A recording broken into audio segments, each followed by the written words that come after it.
దేవునికి స్తోత్రం కలుగుగాక. హల్లెలూయా. మన మధ్యలో మరి దైవజనులు విజయ్ కుమార్ గారు ఉన్నారు. వాళ్ళు ఆహ్వానిస్తున్నారు. అందరూ క్లాస్ పడుతుంది.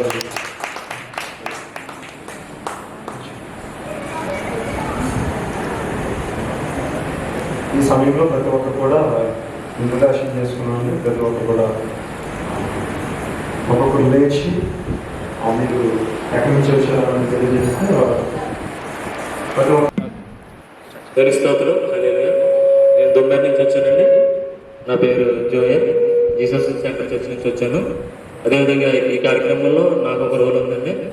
నేను ఫ్యూచర్గా ఈ రోల్ ఈ పాత్ర నేను పోషిస్తున్నాను ఈరోజు. అదే ఫ్యూచర్ అయితే నేను ఆడియన్స్ ఏ విధంగా వాక్యాన్ని మెసేజ్ వింటున్నారు అనేది తెలుసుకోవడానికి ఒక క్విజ్ ఏర్పాటు చేయడం జరుగుతుంది. మెయిన్ మెసేజ్ చెప్పిన మెసేజ్కి ఒక 10 క్వశ్చన్స్ తయారు చేస్తాను. వాటిని ఆడియన్స్కి నేను వేస్తాను. వేసినప్పుడు వాళ్ళు జవాబు చెప్పిన వారికి ఎవరైతే ఎక్కువ క్వశ్చన్స్ ఆన్సర్ చేస్తారో వాళ్ళకి గిఫ్ట్ కూడా ఉంటుంది. కాబట్టి మరి అందరూ కూడా చక్కగా ఈ కార్యక్రమంలో పాల్గొనవలసిందిగా కోరుచున్నాను. అందరికీ వందనాలండి. దుమ్మేర్ నుంచి వచ్చాను. నా పేరు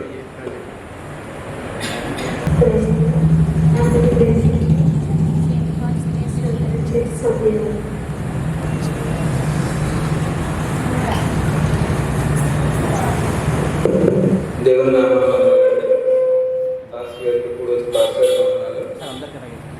నా పేరు కే ప్రొఫెసర్. నేను సెయింట్ పాల్స్ దేశ్ చర్చ్ గోరక్షన్పేట అండి. మా పాస్టర్ గారు పైన సుందరదాస్ గారు.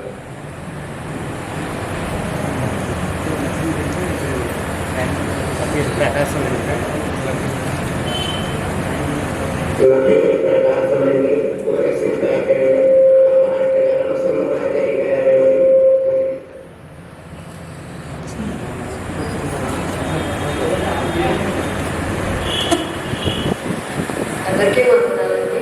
నా పేరు ఓదూరు రోజారండి. గోరక్షన్పేట పేరు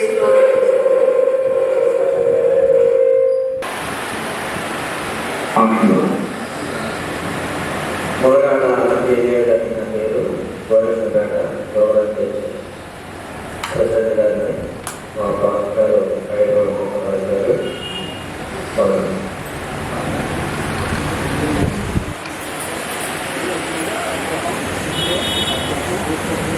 నా పేరు ఎం సత్యవతి గారండి. నోర్దన్ చర్చ్ సత్యగారు. మైక్ దగ్గర పెట్టు. నోర్దన్ చర్చ్ సత్యగారు. విజయ్ నోర్దన్ చర్చ్.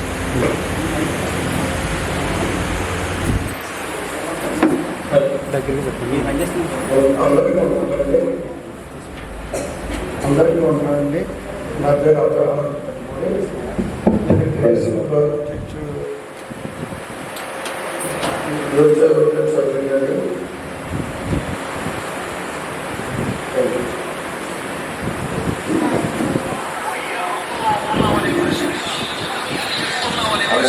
అందరికీ వందనాలండి. నా పేరు ఈది అబ్రహాం. సెయింట్ పాల్ ప్రేస్ సంఘపత్రండి. Thank you.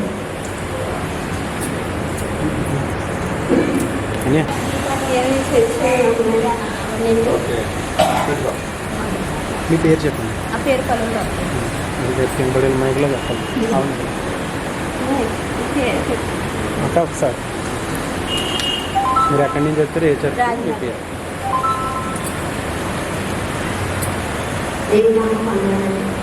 మాది రోజు విలేజ్ కట్టమండి. అక్కడ సభ్యురాలండి. నా పేరు విద్వాస్ సురేష్.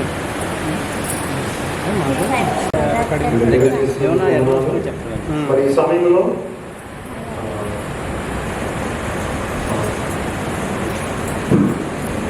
టైం రిపోర్ట్ మరి బాప్సీ గారిని కూడా నేను ఆహ్వానిస్తున్నాను. ఎందుకంటే వారికి ఇచ్చిన స్థలం కూర్చోవడం తెలియజేస్తున్నాను.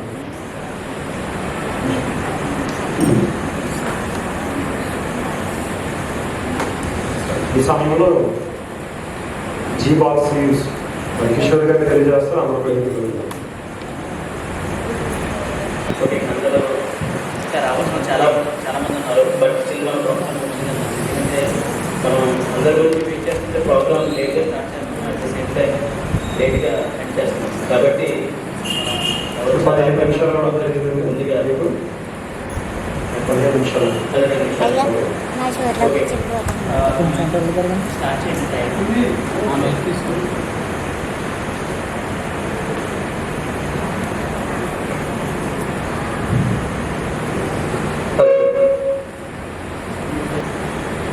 ఓకే, మీలో చాలా మందికి లాస్ట్ టైం మీరు వచ్చారు కాబట్టి శాండ్ బాక్స్ అంటే ఏంటో చాలా మందికి తెలుసు. మీకు తిరిగిన వాళ్ళు ఎవరైనా కొత్తగా వచ్చిన వాళ్ళు ఉంటే కనుక చాలా క్విక్గా చెప్పేస్తారండి.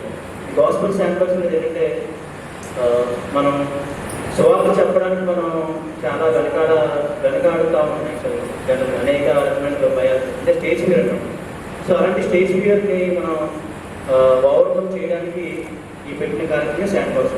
మనమే నేర్చుకుంటూ, అలాగే ఎక్స్పీరియన్స్ వాళ్ళు ఎవరైతే ఉన్నారో వాళ్ళు కూడా ఇంకా ఇంప్రూవ్ అవుతూ, కొత్త వాళ్ళకి నేర్పిస్తూ, ఇలా మనం పరిచయం మనం ఇంప్రూవ్ చేసుకోవడం, అలాగే మన ప్రసంగాన్ని ఇంప్రూవ్ చేసుకోవడం ఏర్పరచకుండా ఈ ప్రోగ్రామ్ శాండ్ బాక్స్.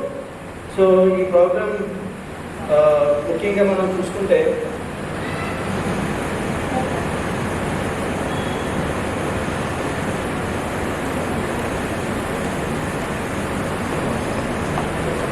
కొంతమంది ఉంటారండి. యాక్చువల్లీ ఈ ప్రోగ్రామ్ నడిపించడానికి ఫస్ట్ ఏంటంటే యాంకర్ గారు, మీరు ఆల్రెడీ ఇంట్రడ్యూస్ చేశారు కదా. ఫస్ట్ మన శ్యామ్ గారు యాంకరింగ్ చేస్తున్నారు ఇక్కడ, అదొక రోల్.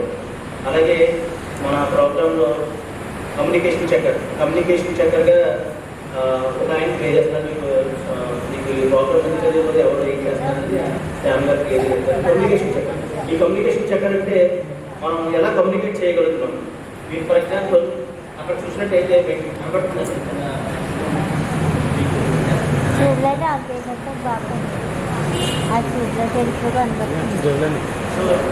కమ్యూనికేషన్ చెక్కర్లో ఈయన ఏం చేస్తారంటే మెయిన్ మనం వ్యక్తీకరణ భాష, అంటే మన లాంగ్వేజ్ మనం కరెక్ట్గా ఎక్స్ప్రెస్ చేస్తున్నామా లేదా, అంటే మనం మాట్లాడే తెలుగు కానీ లేదంటే ఇంగ్లీష్ కానీ ఏదైనా సరే హిందీ కానీ మనం మాట్లాడవలసింది చక్కగా వివరించి చెప్తున్నామా లేదా అనేది ఆయన చెప్తారు.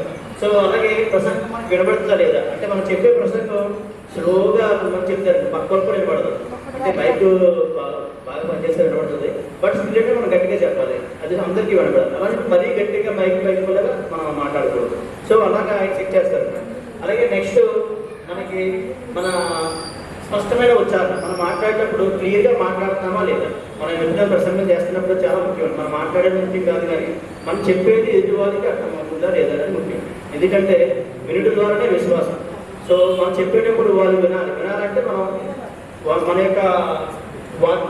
మన యొక్క స్పష్టమైన ఉచ్చారణ ఉండాలి.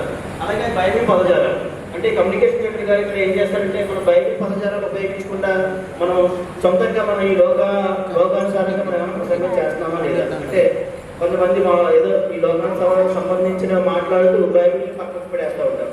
సో అలాంటివి ఏమన్నా చేస్తున్నారా లేదని కూడా కమ్యూనికేషన్ సెక్రటరీ గారు ఇక్కడ చూస్తారు. సో నెక్స్ట్ మాట్లాడుకోవాల్సింది, మనం మాట్లాడేటప్పుడు అనర్థంగా మాట్లాడుతున్నారా, అంటే అనర్థంగా అంటే ఫ్లూయెంట్గా, అంటే కొంతమంది మాట్లాడేటప్పుడు చాలా గ్యాప్ వేస్తూ ఉంటారు. ఒక వర్డ్ మాట్లాడి కొద్ది సైలెంట్గా ఉండి మళ్ళీ కాసేపు ఒక నిమిషం తర్వాత కొద్దిగా మాట్లాడతారు. అలా మాట్లాడటం వల్ల అంటే పాజెస్ ఇవ్వడం, అంటే పాజెస్ మధ్యలో ఇవ్వడం వల్ల మనకి ఏమవుతుందంటే మనకి అంత పేషెన్స్, చాలా మందికి మనం వినేటప్పుడు అంత పేషెన్స్ ఉండదు.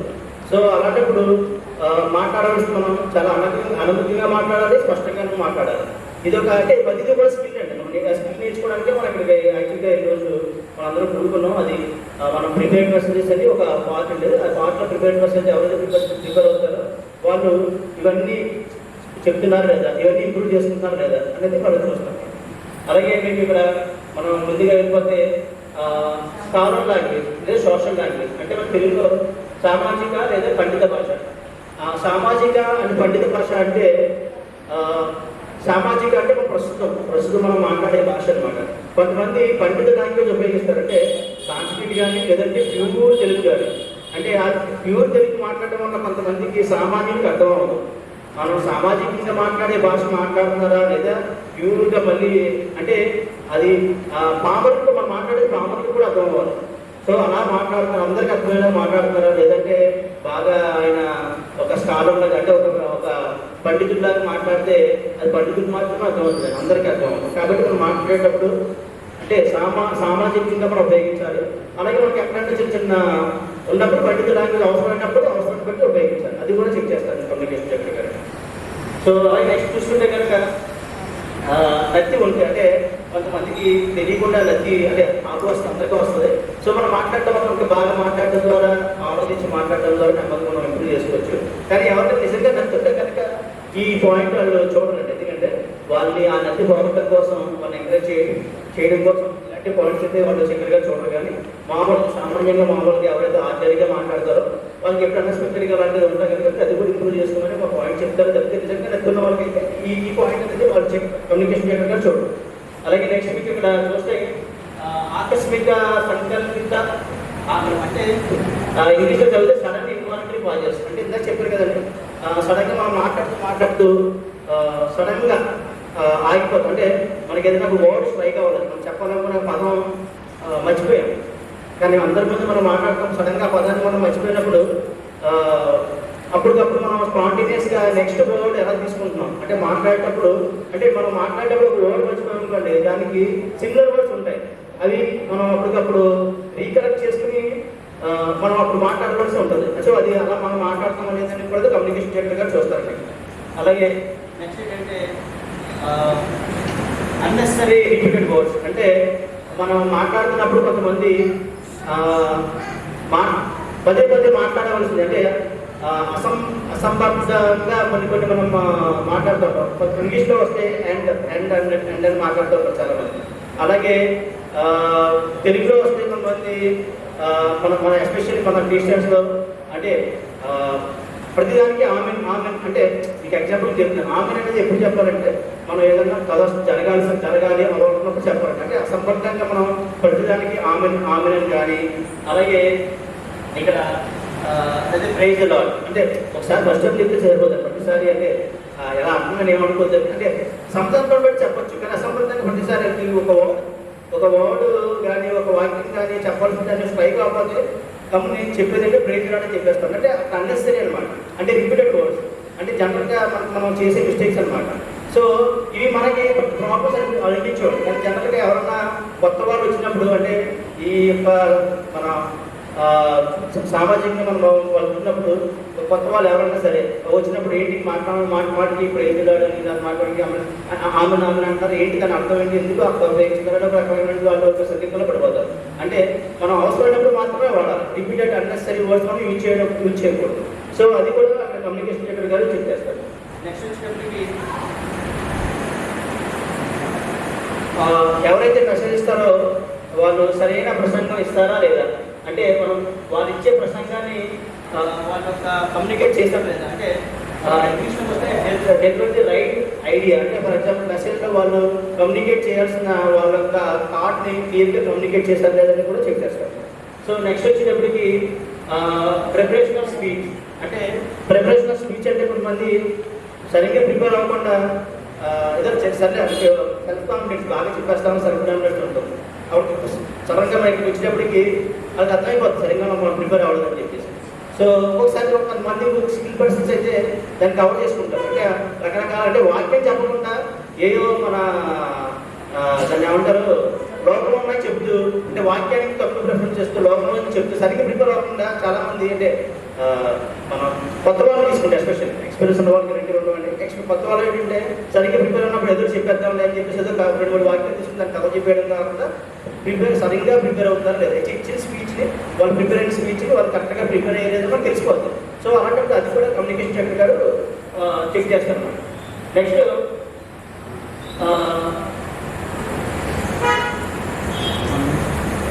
హమ్మింగ్ సౌండ్స్ అంటే జనరల్గా నేను కూడా చేస్తూ ఉంటాను. అప్పుడప్పుడు చాలా మంది అంటారు ప్రసంగం చేస్తుంటారు అయ్యో ఇలా సంథింగ్ ఇలా అంటే మనం రిపీట్ మనమే అబ్బా అని అలాంటి మనం ప్రసంగం చేస్తున్నప్పుడు జనరల్ మనం చేయకూడదు కదా. జనరల్ మనం ఇప్పుడు ఒక పబ్లిక్లో మనం మాట్లాడుతున్నప్పుడు మనం అయ్యో అని ఎలా రకరకాల మనం హమ్మింగ్ సౌండ్స్ మనం అవి ఏమన్నా ఉంటే మనం మనసులో చేసుకోవచ్చేమో కానీ మనం బయటకు చేస్తే కనుక బాగోదు. అలాంటివి ఏంటంటే మనం అవి కూడా మనం ఓవర్కమ్ చేసుకోవాలి. యాజ్ ఏ కమ్యూనికేటర్గా అది కూడా మనం ఇంప్రూవ్ చేసుకుంటే బాగుంటుంది.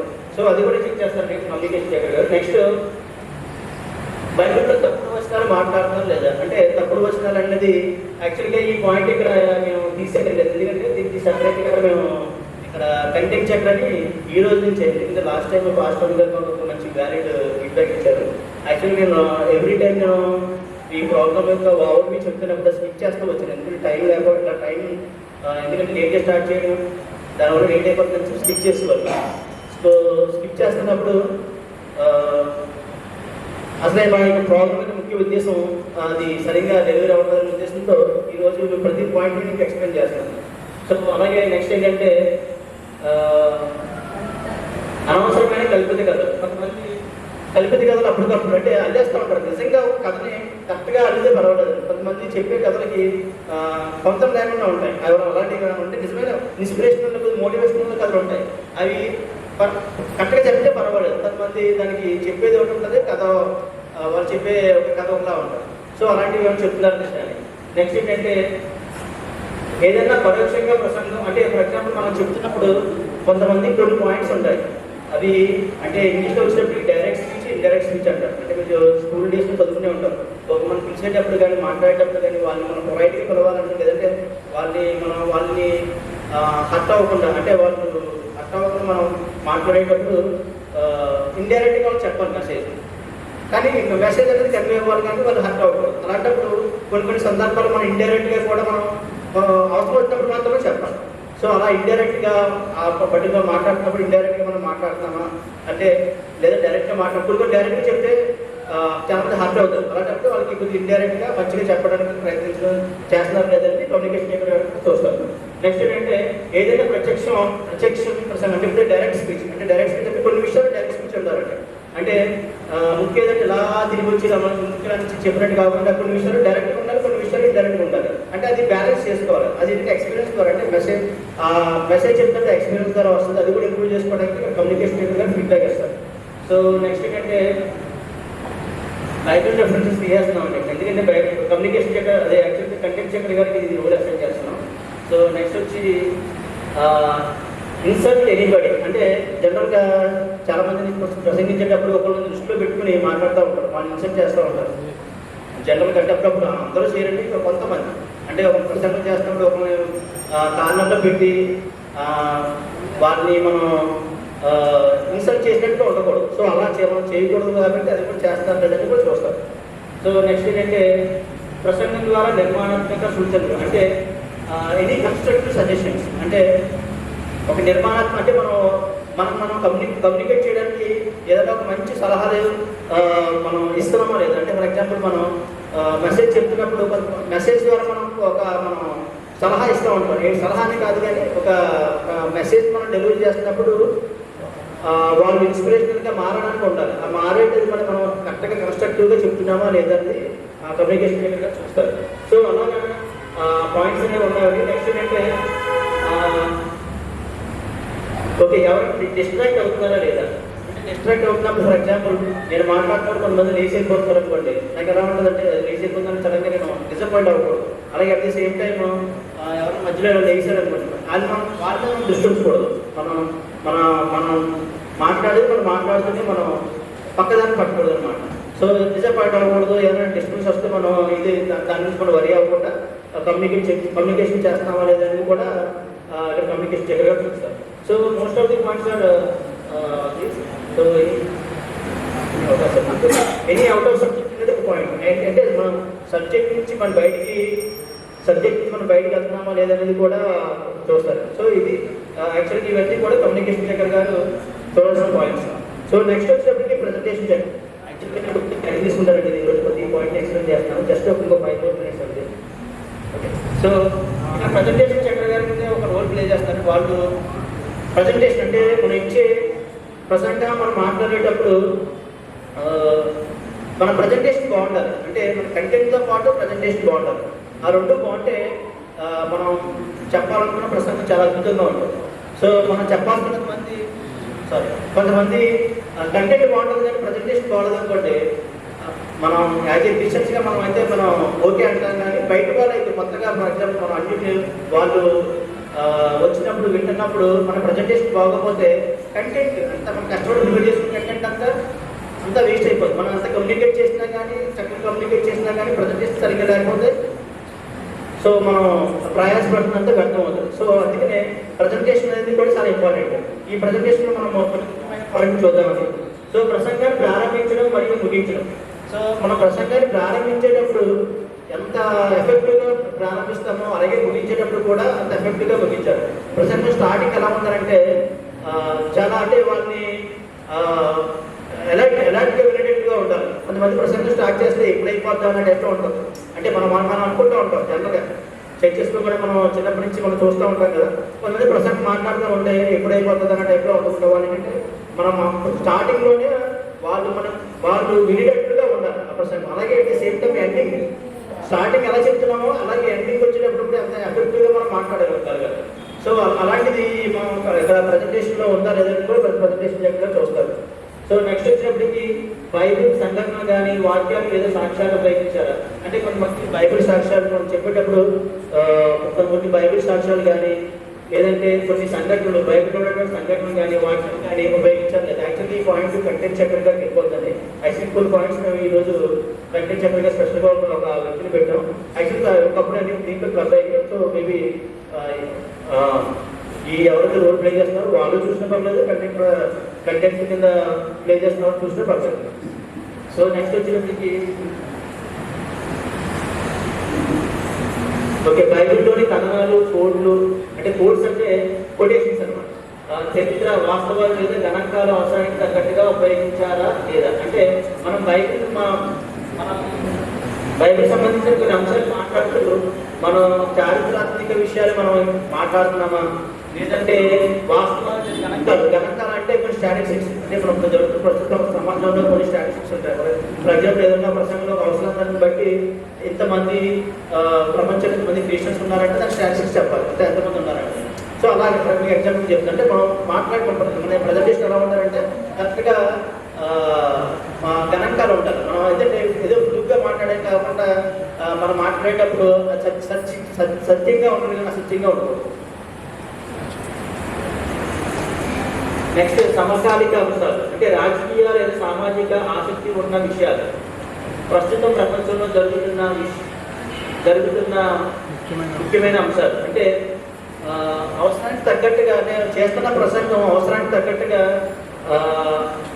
రాజకీయ లేదా సామాజిక అంటే కొన్ని మనకి రాజకీయ పరంగా అంటే చెప్పే మెసేజ్ రాజకీయ పరంగా లేదా సామాజిక పరంగా నిజంగా అవసరం ఉందా లేదనేది కూడా ఈ ప్రజెంటేషన్ చక్కగా చూస్తారు వాళ్ళు.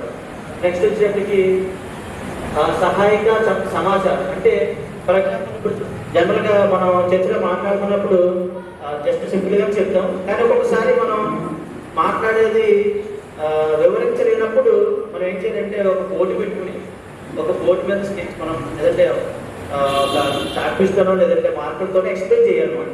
అది కుదరని పక్షంలో కనీసం పాంప్లెట్స్ అంటే ఫ్లైయర్స్ అంటారు, పాంప్లెట్స్ కానీ బ్రోచర్స్ కానీ ఖర్చు పెట్టి మనం చెప్పాల్సింది కానీ అలా కూడా చెప్పొచ్చు అనమాట. అంటే మనం వివరించడానికి మనం అంత టైం లేనప్పుడు జస్ట్ బ్రీఫ్గా చెప్పి బ్రోచర్స్ అంటే మనం ఆ బ్రోచర్స్ ఇప్పుడు ఎవరి ద్వారా వాళ్ళకి ఇంటికి వెళ్ళి నెమ్మదిగా అర్థం చేసుకుంటారన్న ఉద్దేశం ఉన్నప్పుడు అలాంటి మనం చెప్పే స్పీచ్లో బాగా లెంతీగా ఉన్నప్పుడు మనం అలాంటివి చేయొచ్చు అనమాట. సో అలాంటివి చేస్తాం కూడా ప్రజెంటేషన్ చూస్తాం. సో నెక్స్ట్ వచ్చేప్పటికి ప్రజెంటేషన్ స్టైల్, వాళ్ళ ప్రజెంటేషన్ స్టైల్ ఎలా ఉందో చూస్తారు. నెక్స్ట్ కాన్ఫిడెన్స్ అంటే మనం ప్రజెంటేషన్ చెప్తున్నప్పుడు మనకి మనమే కాన్ఫిడెన్స్ లేకుండా అంటే మెసేజ్ ఇస్తున్నప్పుడు మనమే చాలా నీరసంగా అంటే ఫర్ ఎగ్జాంపుల్ మనం ఏదో చెప్పేవాళ్ళనే టైప్ చెప్పకుండా కాన్ఫిడెంట్గా చెప్పాలి. అలాగే అట్ ది సేమ్ టైం మనం ఎదుటి వాళ్ళు కాన్ఫిడెన్స్ మనం ఏర్పరచాలి. సో అలాంటివి చేస్తున్నారు కూడా చూస్తారు. నెక్స్ట్ బోధించే అభిరుచి అంటే ప్యాషన్ ఆఫ్ ప్రీచింగ్ అంటే చెప్పేవాళ్ళు ఒక ప్యాషన్ ఆఫ్ ప్రీచింగ్గా చెప్తున్నారు. అంటే ఫర్ ఎగ్జాంపుల్ మీకు చెప్పేటప్పుడు ఇందాక మీకు ఒక పాయింట్ చెప్పారు అంటే ఏదో నేమ్స్ చెప్పకుండా చెప్పేది నిజంగా మనం ఒక స్పిరిచువల్గా ఇన్వాల్వ్ అయ్యి ఆ దేవుని వాక్యాన్ని అందించాలన్న ఉద్దేశంతో చెప్తున్నారు లేదని కూడా ప్రజెంటేషన్ చక్కగా చూస్తారు ఇక్కడ. నెక్స్ట్ ప్రేక్షకులు బైబిల్కి కనెక్ట్ చేయబడ్డారు లేదంటే మనం చెప్పేటప్పుడు చెప్పే ప్రతి అంశం కూడా బిబ్లికల్గా వాళ్ళ ప్రేక్షకులకు అంటే ఆడియన్స్ ఎవరైతే వింటున్నారో వాళ్ళు కనెక్ట్ అవుతున్నారా లేదని కూడా ప్రజెంటేషన్ చూస్తారు. సో నెక్స్ట్ వచ్చేటప్పటికి ప్రసంగం నీరసంగా లేదంటే ఉత్సాహంగా నీరసంగా అత్యుత్సాహం లేకుండా ఉంటుంది. అంటే మీకు కరెక్ట్గా ఓవర్ ఎక్సైట్మెంట్ అవ్వకూడదు, అంటే మరీ ఓవర్ ఎక్సైట్మెంట్ అవ్వకూడదు, అలా చెప్పి మరి నీరసంగా చెప్పకూడదు. సో బ్యాలెన్స్ చేసుకుంటూ చెప్పాలి. నెక్స్ట్ వచ్చేటప్పటికి ప్రేక్షకులు అందరినీ కంటితో చూస్తున్నారు. అంటే ఇప్పుడు నేను చెప్పేటప్పుడు ఫర్ ఎగ్జాంపుల్ నేను ఈ గ్రూప్ ఆఫ్ పీపుల్ని చూస్తూ ఇక్కడ ఉన్న వాళ్ళు నేను వదిలేసాను అనుకోండి, వీళ్ళు ఎలా ఫీల్ అవుతారంటే అయ్యో మాకు చెప్పండి కదా మెసేజ్ మేము వచ్చాము అంటే అలా అంటే అందరినీ చూసి చెప్పాలి. మెసేజ్ మనం చెప్తున్నప్పుడు ఇక్కడ చూసేప్పుడు అక్కడ చూసేప్పుడు అంత మొత్తం అందరినీ అన్ని వైపులా కవర్ చేసుకుంటూ చెప్తే వాళ్ళు చెప్పేవాళ్ళు నా కోసం చెప్తున్నట్టుగా అనిపించారు అనమాట. అందుకని అందరినీ చూస్తూ చెప్పండి మెసేజ్ అది. సో నెక్స్ట్ వచ్చేటప్పటికి వాళ్ళు స్టాండ్ కంఫర్టబుల్గా సాలిడ్, అంటే మనం నుంచినప్పుడు కొంతమంది మామూలు ఇలాగంటే జనరల్గా ఎవరు చేయరండి, అంటే ఎవరన్నా చేస్తారేమో ఉద్దేశంతో పెట్టమంటే అంటే కొంతమంది సింపుల్ ఎవరు వచ్చారంటే వాళ్ళు చెప్తున్నప్పుడు అంటే వాళ్ళ ఇష్టానుసారంగా వాళ్ళు ఇష్టపడినట్టు నిలబడకుండా మరీ అలాగే స్ట్రైట్గా అలాగా నిల్చోకుండా అంటే ఫ్లెక్సిబుల్గా ఉండాలండి. సో అలాంటిదేమో కూడా ఉంటే చేస్తారు. నెక్స్ట్ వచ్చేటప్పటికి శ్వాస నియంత్రణ, అంటే మనం చెప్పేటప్పుడు కొంతమంది చాలా టెన్షన్ ఉంటుంది, అంటే కొత్తగా వచ్చిన వాళ్ళకి చాలా టెన్షన్ పడుతూ ఉంటారు. ఆ టెన్షన్ పడుతున్నప్పుడు వాళ్ళు కొద్దిగా ఎక్కువ బ్రీతింగ్ తీసుకోవచ్చు. అలా అని చెప్పేసి మరీ బ్రీతింగ్ తీసుకోవద్దని కాదు, కానీ సో అది మనం కంట్రోల్ చేసుకోవాలి. సో మనం రిలాక్స్డ్గా మన మెసేజ్ చెప్పాలనే ఉద్దేశంతో అది పెట్టాము. నెక్స్ట్ వచ్చేటప్పుడు చేతి సంజ్ఞలు, అంటే హ్యాండ్ జెస్చర్స్, అంటే చేతిని సరిగ్గా వాళ్ళు ఫర్ ఎగ్జాంపుల్ చెప్పేటప్పుడు కొంతమంది చేతులు రకరకాలుగా అంటే వాళ్ళు సందర్భానుసారంగా ఊపుతారు, అంటే ఒక్కొక్కసారి అవసరం అంటే అది అలా చేస్తారా లేదని కూడా చూస్తారు. కొంతమంది ఏంటంటే చేతులు కూడా చాలా కష్టం అలా నుంచి మాట్లాడటం వల్ల, ఎందుకంటే కొంచెం డిస్ట్రాక్ట్ అవుతారు. ఒక్కొక్కసారి చేతులు ఊపడం వల్ల ఏంటంటే అయ్యో ఏదో చెప్తున్నారు ఏదో విషయం ఉందన్న టైప్లో కొద్దిగా ప్రేక్షకులు అలర్ట్నెస్ అనేది కూడా ఉంటుంది. సో అందుకే మన హ్యాండ్ జెస్చర్స్ కూడా ఉపయోగిస్తూ ఉంటారు, అలాంటి చేస్తారని కూడా చూస్తారు దీన్ని. నెక్స్ట్ వచ్చేటప్పుడు ప్రసంగాన్ని తలదించి చదవడం, అంటే చాలా మంది ప్రసంగం చదివేటప్పుడు ఇంకా ప్రిపేర్ అయిన వచ్చి చదివేస్తారు అన్నమాట అలా. సో అలా కంప్లీట్గా చదివకుండా అలా అని చెప్పేసి మధ్య మధ్యలో చూడకూడదు. యాక్చువల్గా ఒక్కొక్కసారి మనం మర్చిపోతే చూడొచ్చు యాక్చువల్గా, కానీ మా యొక్క ప్రసంగం అదే వాస్పి శాండ్బాగ్ యొక్క ముఖ్య ఉద్దేశం అంటే కనీసం తల ఏ విషయంలో కూడా తల దించుకునే అవసరం లేకుండా తల ఎత్తుకునే మాట్లాడడం. వాక్యం ఏదైనా సరే తల ఎత్తుకునే మాట్లాడాలి, కానీ తల దించుకునేట్లుగా అంటే మనం ఏదైనా మర్చిపోతే పర్వాలేదు, కానీ అది కూడా లేకుండా ఇంప్రూవ్ చేసుకోవడం కోసం ఈ పాయింట్ పెట్టాం అన్నమాట. నెక్స్ట్ వచ్చేటప్పుడు ప్రేక్షకులు అవసరం వచ్చినప్పుడు ప్రశ్నిస్తున్నారా లేదా, అంటే ఇది ఏమన్నా ఫర్ ఎగ్జాంపుల్ మనం చేసే ప్రసంగం ఇంటరాక్టివ్గా ఉందనుకోండి. ఫర్ ఎగ్జాంపుల్ నేను క్వశ్చన్స్ అడుగుతున్నాను, క్వశ్చన్స్ అడిగినప్పుడు మీరు ఆ క్వశ్చన్స్ సంబంధించి మీరు ఆన్సర్ చేస్తారా, అట్ ది సేమ్ టైం మీరు క్వశ్చన్స్ వేస్తున్నారా లేదా. అంటే చాలా వరకు మనం ఇచ్చే స్పీచెస్ ఎలా ఉంటాయంటే వన్ సైడెడ్, అంటే మనం మాట్లాడుతున్నామంటే వినాలి, వినేవాడు వెంటనే మాట్లాడడం అలా కాకుండా స్పీచెస్ ఒక్కోసారి మనకి ఇంటరాక్షన్ ఉండాలి. ఇంటరాక్షన్ అంటే మనం ఏదైనా ఒక క్వశ్చన్ అడిగినప్పుడు ఆన్సర్ మీ నుంచి కూడా రావాలి. సో అలాగే ఇంటరాక్టివ్గా ఉందో ప్రసంగానికి ఇంటరాక్టివ్గా మనం ప్రజెంట్ చేస్తాం అనేది కూడా అవసరం బట్టి, ప్రతిసారి అవసరం బట్టి. సో నెక్స్ట్ క్లాస్ అయిపోతుందండి. నెక్స్ట్ వచ్చేటప్పటికి స్వర వైవిధ్యం, స్వర స్థాయిపై నియంత్రణ, అంటే మనం మాట్లాడేటప్పుడు ఒక్కొక్కసారి స్లోగా మాట్లాడతాం, అంటే మనం ఎవరైనా ఇన్స్పైర్ వర్డ్స్ చెప్తూ స్లోగా చెప్పాం అనుకోండి ఎలా ఉంటుందంటే అది ఎఫెక్టివ్గా ఉండదు. అంటే మనం చెప్పే సందర్భాన్ని బట్టి చెప్పే యొక్క మా మెసేజ్ బట్టి మన పిచ్చిని కూడా పెంచుతూ ఉండాలి, అంటే మన వాయిస్ని పెంచుతూ ఉండాలి. అది సందర్భానుసారంగా ఎక్కడ పెంచాలన్నది ఎక్కడ తగ్గించాలి ఏంటనేది కూడా అక్కడ ప్రజెంటేషన్ చెప్పిగా చూస్తామండి. సో లాస్ట్ పాయింట్ వచ్చేటప్పటికి అదే మ్యాక్సిమం అదే పాయింట్స్. సో ప్రజెంటేషన్ చక్కెర వచ్చేటప్పటికి ఈ పాయింట్స్ చూస్తారు. సో నెక్స్ట్ ఈ ప్రోగ్రామ్ ఇంకా నేను చాలా చెప్పాలనుకున్నాను, కానీ టైం కాకపోవడం వల్ల ఇంకా ఇంతటితో ముగిస్తూ ఈ సమయాన్ని నేను మన శ్యామ్ గారికి ఇస్తున్నానండి. Thank you so much.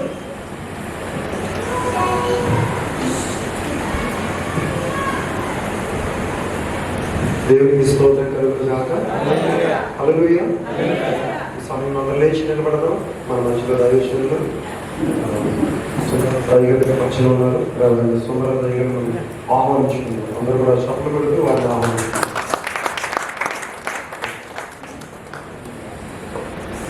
దగ్గర రెండోదిగా మరి ఇవాంజలిస్ట్ ఈ రాజేష్ గారు మన మధ్యలో ఉన్నారండి. సిబిజీ కొంతమంది వాళ్ళు కూడా ఆహ్వానించుకున్నారు.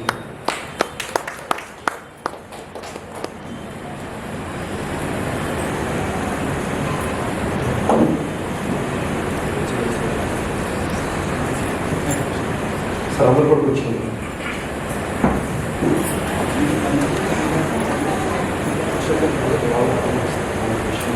మరి ఈ సమయంలో ఇక మెసేజ్ కన్నా ముందు షార్ట్ మెసేజ్ ఉన్నది.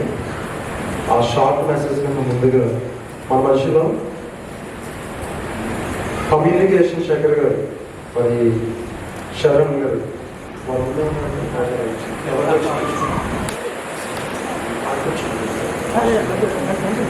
ఎందుకంటే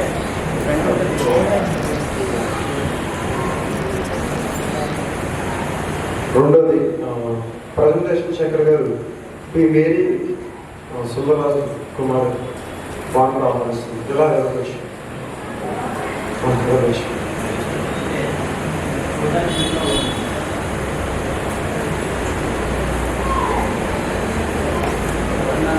అలాగే టైం రిపోర్టర్ గారు ఎక్కడ ఉన్నారు, అలాగే క్రిజర్ జోయల్ గారు ఈ సమయంలో ఎవరైనా టేబుల్ టాపిక్స్ మీద ఎవరైనా అలా చెప్పాలని ఉద్దేశం ఉంటే కనుక వాళ్ళకి 5 minutes యొక్క సమయం ఉన్నది. వారు వచ్చి తెలియజేయవలసిందిగా తెలియజేస్తారు. ఎవరైనా టేబుల్ టాపిక్స్ మీద ఎవరైనా ఒక 5 నిమిషాలు ఎవరైనా చెప్పినా ఉంటే వారికి 5 నిమిషాలు ఇవ్వడం జరుగుతుంది. వారు చూసుకోవడానికి మాత్రం 30 seconds. ఇక ఎవరైనా ఉంటే కనుక వాళ్ళు ముందుకు వస్తే కనుక మా దగ్గర ఇక అంశాలు ఉన్నాయి, దాని గురించి తీసుకోవచ్చు. ఎవరైనా సరే ఇక్కడ కూర్చున్న వారు ఎవరైనా సరే ఎవరైనా ముందుకు వస్తే కనుక వాళ్ళకి ఇక టేబుల్ టాపిక్స్ మీద ఒక 5 minutes వాళ్ళు చూసుకోవడానికి ఒక 30 seconds ఇవ్వడం జరుగుతుంది. ఎవరైనా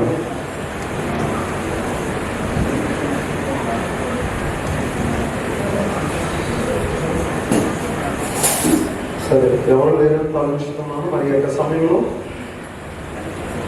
మరి షార్ట్ మెసేజ్ మరి ఈవాంజలిస్ట్ పి రాజేష్ గారు మన మధ్యలో ఉన్నారు. వారు ఒక 10 minutes షార్ట్ మెసేజ్ అందిస్తారు. అందరూ కూడా ఎక్కిపోతాం.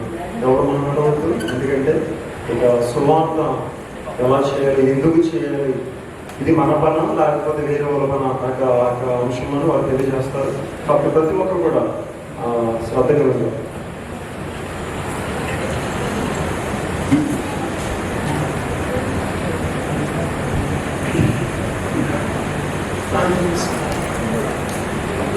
మహమ్మదులు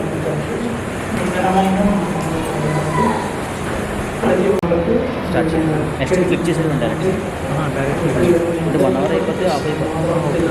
అప్పుడు డైరెక్ట్గా క్లిక్ చేసి కేవలం 10 నిమిషాలు కొన్ని మాటలు జూమ్ చేసుకోవచ్చు. దయచేసి ఫోకస్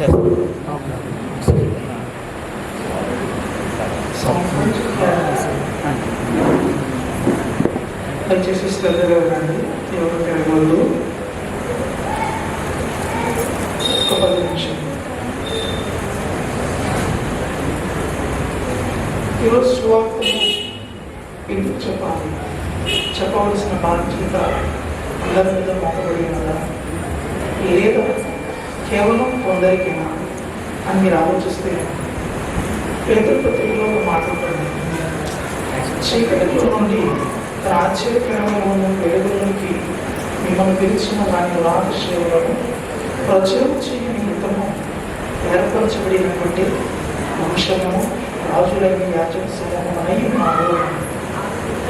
అంటే చీకటిలో నుంచి ఆశ్చర్యకరమైన వెలుగులోకి, పాపంలో నుంచి మంచిలోనికి, పాపము విడిచిపెట్టి చక్కటి సక్రమమైన నిజంగా సద్గుణాలతో నిండినటువంటి జీవితంలోకి పిలిచింది కేవలం దైవజనులు మాత్రమే కాదు, నమ్మిన ప్రతి ఒక్కరికి. అంటే పిలిచిన వారిని గుణాతిశయం ప్రచురం చేసే బాధ్యత ఈరోజు బాప్తిస్మం పొంది క్రీస్తును అంగీకరించి మారు మనసు పొందిన ప్రతి ఒక్కరిపైన ఉంది. అది మీ మాటల ద్వారా ప్రకటించవలసి, 2 మీ ప్రవర్తన ద్వారా కూడా ప్రకటించవలసిన బాధ్యత మీ మీద ఉన్నది. ఈరోజు ఎవరు నరకానికి వెళ్ళిపోతారు అని మీరు ఆలోచిస్తే ఇన్ఎలిజిబుల్ క్రైటీరియా, పరలోకానికి ఎవరు వెళ్ళరు, ఎవరు ఇన్ఎలిజిబుల్ అని మీరు ఆలోచిస్తే 3 విషయాలు మీకు మీతో చెప్తారు. మొదటిది వాక్యం తెలియని వారు. బాగా గుర్తుపెట్టుకోండి, రాసుకునేవాడు ఉంటే రాసుకోండి.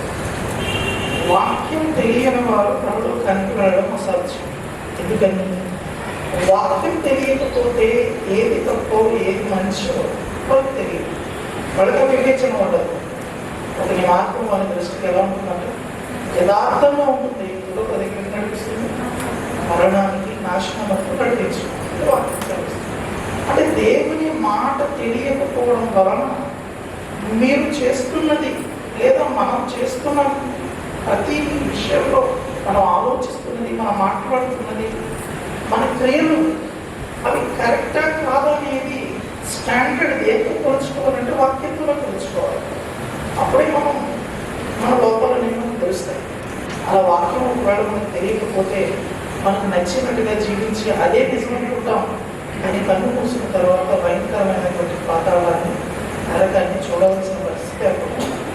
అంటే దీన్ని బట్టి స్పష్టంగా వాక్యం తెలియని వారు నరకానికి వెళ్ళిపోతారు. వాక్యం తెలిసి దానికి అనుగుణంగా వాక్యానుసారంగా ప్రవర్తించని వారు ఇది కూడా నరకానికి వెళ్తారు. ఇప్పుడు 3, వాక్యం తెలుసు, దాని ప్రకారం వారు వ్యక్తిగతంగా జీవిస్తారు, కానీ ఆ వాక్యాన్ని ఎదుటి వారికి ప్రకటన చేయాలి. వీరు కూడా నరకానికి వెళ్ళిపోతారు. ఎలా చెప్పగలరండి అంటారా? ఒక దానవుడు వచ్చాడు, క్రీస్తు ప్రభువులకు ఒకళ్ళు పరలోకం వెళ్ళాలంటే నేను ఏం చేయాలి ప్రభావ? అయితే ఆజ్ఞలు పాటించాడు. నేను చిన్నప్పటి నుంచి పాటిస్తున్నాను. అంటే వాక్యము తెలుసు, దాని ప్రకారం జీవించడము తెలుసు.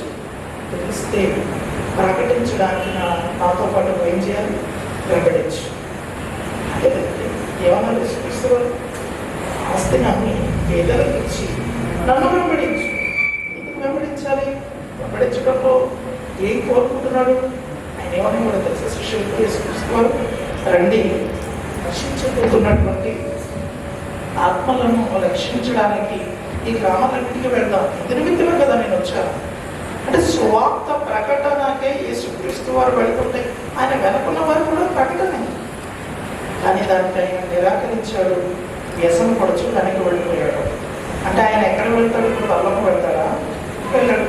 అంటే దీన్ని బట్టి మనకు అర్థమవుతుంది, వాక్యం తెలిసి దాని ప్రకారం జీవిస్తూ కూడా వాక్య ప్రకటన భారం, సువార్త ప్రకటించవలసినటువంటి భారం మీరు చేయకపోయినా అది కూడా నరకానికి తీసుకుంటుంది.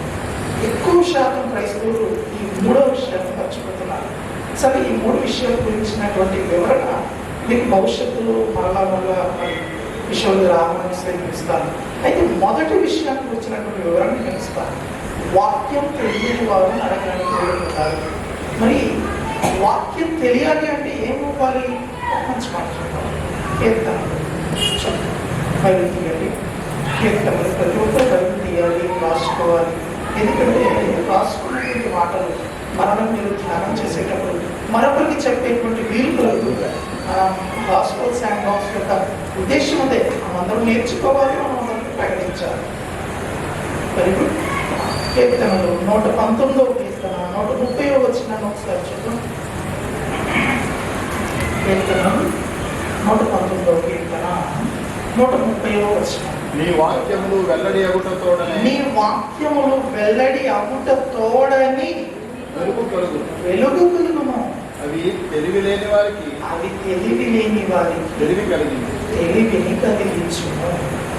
అంటే మనిషిలో తెలివి కలిగింపబడాలి అంటే, తెలివి అనేది రావాలి అంటే, తెలివి అంటే ఏంటి? భూమి మీద ఉండేటువంటి నాలెడ్జ్ అనుకోకండి. ఎంటెక్లు, బీటెక్లు, లేకపోతే ఎంబీఏ, డాక్టర్, ఎంబీబీఎస్ ఇవి చదివితే తెలివి అనుకోకండి. That is material knowledge. శరీరానికి మాత్రమే ఈ భూమి మీద ఉండేటువంటి 60-70 సంవత్సరాల జీవితంలో మేము సుఖ సౌకర్యాల్లో ఉంచడానికి, కొన్ని సౌకర్యాలు మీ జీవితాన్ని కల్పించుకోవడానికి ఉపయోగపడేటువంటి పదార్థ సంబంధమైన జ్ఞానం, ప్రకృతి సంబంధమైన జ్ఞానం, దాన్ని దేవుడు వ్యక్తమవుతున్నాడు. అయితే దేవుడు మాట్లాడుతున్నది ఇక్కడ నిజంగా భక్తుడు ఈ మాట రాసింది దాని గురించి కాదు. వాక్యము వెల్లడి అందుకోవడని వెలుగు కలుగును. ఏంటా వెలుగు? ఆ వెలుగు యొక్క ఫలం ఎలా ఉంటుంది? రిజల్ట్ ఎలా ఉంటుంది? ఎఫెసీయులకు రాసిన పత్రిక 5వ అధ్యాయం 9వ వచనం స్పీడ్గా చదవండి, నాకు ఇచ్చింది 10 నిమిషాలు.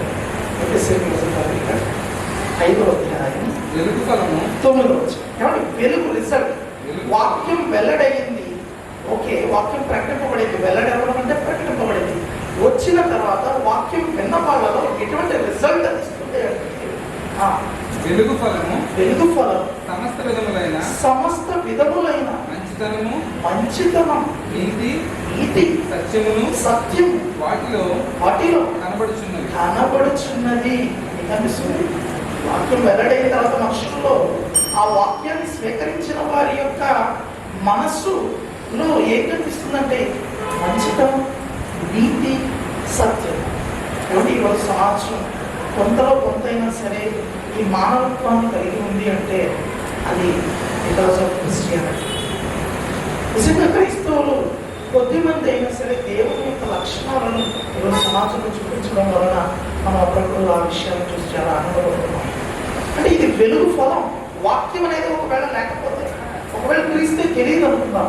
ఈరోజు ఇండియన్ క్రిస్టియానిటీ, ఈరోజు వాక్యం అనేది భారతదేశంలో తోమా గారు ప్రకటించి చనిపోయినటువంటి జూలై 3వ తారీఖున ఇండియన్ క్రిస్టియన్ డే కింద ప్రకటించారు. ఏం చేశారు? ఆయన వచ్చి భారతదేశాన్ని వెలిగించారు. ఎలా? వాక్యం వెల్లడి చేశారు. అవి ఏం చేసింది? తెలివి లేని వానికి తెలివి కలిగించింది. సరే కదండి. ఒకప్పుడు ఏమనుకునేవాళ్ళం, ఏదో సంపాదించి మన ఇంట్లో మన కుటుంబ సభ్యుల్ని ఆనందపరుస్తూ, ఏమిటి ఒక చక్కటి ఇల్లు కట్టుకొని ఒక చక్కటి ఉద్యోగం చేస్తూ సుఖ సంతోషాలతో ధన సంపదలతో ఉండడమే మంచి జీవితం, అదే జీవితం అనుకున్నాం. కానీ ఎప్పుడైతే వాక్యం అనేది మనకి వినబడిందో, ఎప్పుడైతే వాక్యం అనేది మన మనస్సులోకి చేరిందో, అది ఇదంతా కూడా ప్రకృతి సంబంధమైనది. ఈ శరీరం అనేది నిష్ప్రయోజనం, ఆత్మయే జీవింప చేయము. కాబట్టి ఆత్మ కోసం ఉన్నటువంటి చనిపోయిన తర్వాత మరో లోకం కోసం భూమి మీద కష్టపడాలి అనేటువంటి తెలివి ఈరోజు వాక్యం వలన మనకు కలుగుతుంది. ఇటువంటి తెలివి సమాజంలో లేదు. సమాజం అంతా కూడా తమ కుటుంబం కోసం బ్రతుకుతున్నవారు, సమాజంలో తమ స్వార్థ ప్రయోజనాల కోసం బ్రతుకుతున్నవారు, సమాజం అందరూ కూడా తమ ధనాన్ని ఎలా వృద్ధి చేసుకోవాలని బ్రతుకుతున్నవారే. పరలోకం కోసం, దేవుడి కోసం ఆలోచించేవారు ఈరోజు లేదు. అసలు ఈ ఆత్మ ఏంటి, వాళ్ళ జన్మ ఏంటి, ఈ మరణం ఏంటి, మరణం తర్వాత ఎక్కడికి వెళుతున్నాం, ఈ జనన మరణం మధ్య ఎలా బ్రతకాలి, అసలు దేవుడు ఎవరు, ఏ ఒక్కరైనా సరే దేవుడు ఎవరు అనే విషయాన్ని ఆలోచిస్తున్నారా? అలా ఆలోచించడం లేదంటే వాళ్ళందరినీ ఏమన్నా తెలివైన అలా తెలివి తక్కువ అన్నారా? తెలివి తక్కువ వారే. రోజు అంటే చిన్న ఎగ్జాంపుల్ నేను చూపించేస్తాను. దయచేసి నాకు ఒక 5 నిమిషాలు పెంచాలని ఆలోచిస్తాను. ఏమంటే ఒకరోజు భర్త ఉద్యోగం నుంచి ఇంటికి వచ్చాడు. వచ్చి స్నానం చేసి భర్త కూర్చున్నప్పుడు భార్య వడ్డిస్తుంది. ముద్ద కలిపి నోట్లో పెట్టుకోగానే ఇది నువ్వు చేసింది కాదు, ఎప్పుడు కూడా ఏదో తేడా మా అమ్మ వచ్చిందా అని అడిగాడంట. వెంటనే అమ్మ కండీలు ఖర్చుకు వెనక్కి చాటుకుందంట. అంటే ఒక తల్లిని అర్థం చేసుకున్నటువంటి వాడు, తల్లిని కనుగొనగలిగినటువంటి వాడు, తల్లి ప్రేమలో తన ఒంటిని రుచి చూసి కనుగొనగలిగిన వాడు, యెహోవాను రుచి చూసి కనుగొనలేనటువంటి సమాజం ఈరోజు తెలియలేదంటే అది నేనంటున్నాను కాదు. దేవుడు అంటున్నాను. చూస్తారమ్మా, దేవుడు గ్రంథం 35:11 దేవుడు గ్రంథం 35వ అధ్యాయం 11వ వచనం. కొంచెం 35 భూ జంతువుల కంటే, ఏమండి మనుషులు అసలు ఏమనుకోవడం లేదంట. దేవుడు అంటున్నాడు భూ జంతువుల కంటే మనకు ఎక్కువ బుద్ధి నేర్పచ్చు, ఆకాశ పక్షుల కంటే మనకు ఎక్కువ జ్ఞానం కలుగు చేయొచ్చు. నన్ను సృజించిన దేవుడు ఎక్కడ ఉన్నాడని అనుకున్న వారు ఎవరునో లేరు. ఎంత బాధపడాల్సిన మాట. తల్లిదండ్రులు ఎక్కువగా చెప్పుకుంటారు కదండి, ఎవరి నా కొడుకు నన్ను పట్టించుకోవడం లేదు, అసలు నేను తిన్నానా ఉన్నానని పట్టించుకోవడం లేదు, ఎక్కువ మంది చెప్తాం. దేవుడు చెప్తున్న మాట ఏంటి? అసలు ఈ భూజంతువుల కంటే గొప్ప స్థానాన్ని ఇచ్చారు కదా. ప్రపంచంలో 84 లక్షల జీవరాశుల కంటే అతి శ్రేష్టమైనటువంటి జన్మనికి ఇచ్చాను కదా, మంచి వివేచన శక్తిని ఇచ్చాను కదా, మంచి మాట అనేది ఏ జంతువుకి లేదు, నీకు ఇచ్చాను కదా. ఇవన్నీ ఉన్నటువంటి నీవు అసలు నన్ను కలుగు చేసినటువంటి దేవుడు ఎవరు? ఆయన ఎక్కడున్నాడు, ఆయన లక్షణం ఏంటి, ఆయన కనుక్కోవాలి అనే వారు ఎవరునూ లేరు. తెలివి లేదు. యెషయా గ్రంథం 1వ అధ్యాయం 3వ వచనం. యెషయా గ్రంథం 1వ అధ్యాయం 3వ వచనం. యెషయా గ్రంథం 1వ అధ్యాయం ఎద్దు తన కామందు నిలుగును, గాడిద తన సొంతమని దొడ్డి తెలుసుకున్నాం. ఇశ్రాయేలు నాకు తెలివి లేదు, నా జనులు ఆలోచించట్లేదు, నా ప్రజలు ఆలోచించట్లేదు. అసలు ఈ భూమి ఏంటి, సూర్యులో వేలాడటం ఏంటి, తిరగడం ఏంటి, దీని చుట్టూ ఇన్ని గ్రహాలు ఏంటి, ఇవన్నీ కూడా ఒక కక్షలో ఎప్పుడు కూడా డిస్టర్బ్ అవ్వకుండా తిరగడం ఏంటి. అంటే మనిషిగా మనకి వివేచన కూడా ఉంది. మనిషిగా మనకి ఎలా వెళితే యాక్సిడెంట్ అవ్వడానికి తప్పించుకొని వెళ్ళగలమో ఆ జ్ఞానం కూడా ఉంది. అయినా సరే మనకి యాక్సిడెంట్స్, మనకు ట్రాఫిక్ కానిస్టేబుల్ ఉంటారు, సిగ్నల్స్ ఉంటాయి, రూల్స్ తెలుసు, ఎంత వివేచన ఉంది. మరి గ్రహాలు ఏంటంటే ఎప్పుడు కూడా వదిలేసి కొట్టుకోవు. ఎప్పుడైనా భూమి డిస్టర్బ్ అయిందా, ఎప్పుడైనా కక్షలోకి మారిపోయిందా ఆలోచన చేశారు. అంటే ఇదంతా జరుగుతుంది ఎవరి వలన? ఈరోజు ఈ గాలి, ఈ మొక్కలు, ఎవరి ఇదంతా కూడా మీరు ఆలోచించండి. మీ చుట్టూ జరుగుతున్న దాన్ని సింపుల్గా తీసుకోకండి. అందుకని దేవుడు బాధపడుతున్నాడు. ఇవన్నీ చూస్తున్నా కూడా నేను ఎవరు అనేది నా ప్రజలు ఆలోచించడం లేదు అంటున్నాడు. ఇప్పుడు ఈ మాటలన్నీ మీరు నేర్చుకుని అలా చెబుతుంటే ప్రపంచంలో కొద్ది మందికైనా తెలివిని మీరు గుర్తించగలిగిన వారు అవుతారు. నీవు ఈ వాక్యము వెల్లడి ఒకటితోడని ఏం కలుగుతుందంట? వెలుగు కలుగును. అవి తెలివి లేని వారికి తెలివిని పుట్టిస్తాయి, తెలివిని పుట్టిస్తాయి. తెలివైన వాడు, బుద్ధిమంతుడు అనగా ఎవరంటే వాక్యాన్ని తెలిసిన వాడు, దాని ప్రకారం భూమి మీద ప్రవర్తిస్తూ ఆ వాక్యాన్ని వెల్లడి చేసి సమాజాన్ని వెలిగించేవాడు. నాకెందుకులే అనుకుంటే మొదటి శతాబ్దంలో క్రైస్తవులు లేరు, అపోస్తలులు లేరు. ఎవడు ఆ తర్వాత ఎవడు ఆ సంఘంలో వాళ్ళ స్థిరస్తులు అమ్మేశారంటే వాళ్ళు ఏదో తెలియదు కూడా అనుకుంటున్నారా? చాలా తెలివైన వాళ్ళండి. కానీ ఈరోజు మనమేమనుకుంటున్నాం, అన్ని కూడబెట్టుకుంటే తెలివైన వాళ్ళు అనుకుంటున్నాం. వాళ్ళన్నీ విడిచిపెట్టారు, వాళ్ళు తెలివైన వాళ్ళు. కానీ ఈరోజు మనం కూడబెట్టుకోవడం తెలివైతనం అనుకుంటున్నాం. కాదండి. ఈ దేవుడి పని కోసం సువార్తని వెల్లడి చేయడంలో, వాక్యాన్ని వెల్లడి చేయడంలో మీరు మీ యొక్క శాయశక్తుల ప్రయత్నం చేస్తే మీరు తెలివైన వారు అవుతారు. అనేక మందికి తెలివిని పుట్టించిన వారు అవుతారు. దేవుడు ఎవరు తెలుసుకునేటువంటి శక్తిని మరి వారికి అవకాశాన్ని కలుగు చేసిన వారు అవుతారు. కాబట్టి ఆలోచించేయండి. ఇంకా మిగతా విషయాలు ఏదైతే పెద్ద అవకాశం మనం మాట్లాడుతున్నాం. చిన్న ప్రార్థన. మహోన్నతమైన తండ్రి, మీ ఘనమైన మీ వాక్యం లేనిదే మనిషికి వెలుగు లేదు, మనిషికి తెలివి లేదు. వాక్యం వెల్లడి ఎవట తోడని మాకు తెలివిని కలిగిస్తున్నాం. ఇలాంటి తెలివిని కలిగి ఉన్నటువంటి మేము మరలా తెలివితో వారిలో ప్రవర్తించడం, సమాజంలో ఈ వాక్యాన్ని అనేక మంది మనస్సుల్లోకి చొప్పించి ఆయన అనేక మందికి తెలివిని వారి మనస్సులో పుట్టించగలటకు సహాయం దయచేయండి.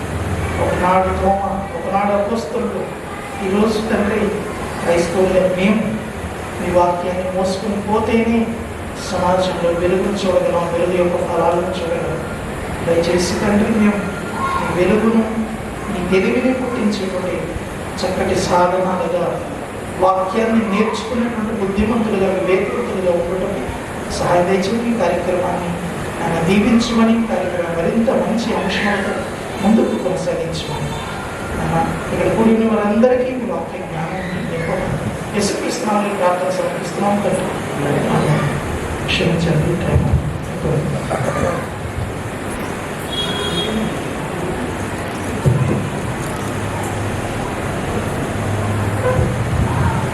దేవునికి మహిమ కలుగును గాక. హల్లెలూయా. మరి సమయంలో మరి చాలా చక్కగా షార్ట్ మెసేజ్ మరి ఇచ్చిన రాజేష్ గారికి ప్రత్యేకంగా తెలియజేస్తున్నాను. వాస్తవానికి మన విషయం చెప్పాలంటే మన సువార్త చేయాలంటే ఖచ్చితంగా ముందు ఏం చేయాలి? సువార్త చెప్పే ముందు మనం ఏం చేయాలి? ముందు మనకు తెలిసి ఉండాలి. మనకు తెలిస్తే మనం చెప్పగలుగుతాం. ముందు మనకు తెలియాలి, తర్వాత మనం నడుచుకోవాలి. అది మాత్రం కూడా గ్రహించాలి. మనకు తెలిసిన తర్వాత మనం చెప్పేసి అనుకోండి, ఏమంటారు తెలుసా? ముందు నువ్వు నడుచుకోవాలి అంటారు. ఎక్కడైనా మనం ఏ విషయంలో కూడా మనం ఏం చేయకూడదు, మైనస్ కనపడకూడదు మన లైఫ్లో. అర్థమైందండి? చెప్పడం చాలా ఈజీ, కానీ నడుచుకోవడం చాలా కష్టం. అది గ్రహించాలి. చెప్పేవాళ్ళు చాలా మంది ఉన్నారు, కానీ దాని ప్రకారంగా నడిచిన వారు బహుదుఃఖమంది. కాబట్టి ముందు మనం ఏం చేయాలి? నేర్చుకోవాలి. నేర్చుకున్న తర్వాత నడుచుకోవాలి. నడుచుకున్న తర్వాత చెప్పాలి. ఈ 3 సత్యాలని మనం అందరం మర్చిపోకూడదు. దేవునికి స్తోత్రం. హల్లెలూయా.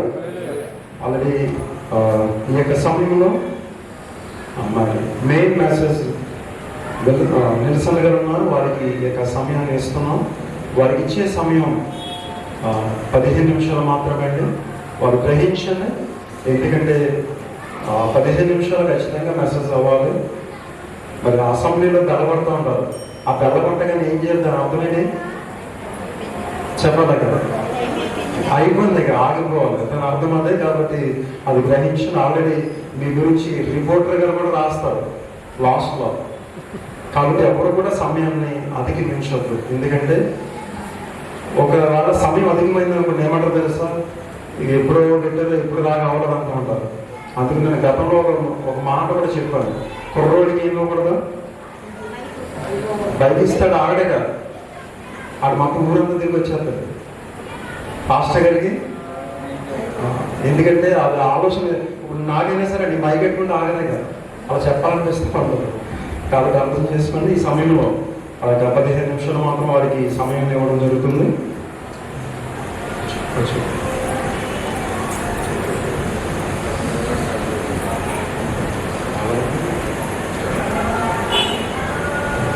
మా మధ్యలో చాకోబాయి గారు ఉన్నారు. వాళ్ళు కూడా ఇక ఆహ్వానిస్తున్నాం. వారు కూడా వారు వస్తున్న చెప్పలు కూడా ప్రతి ఒక్కరు కూడా.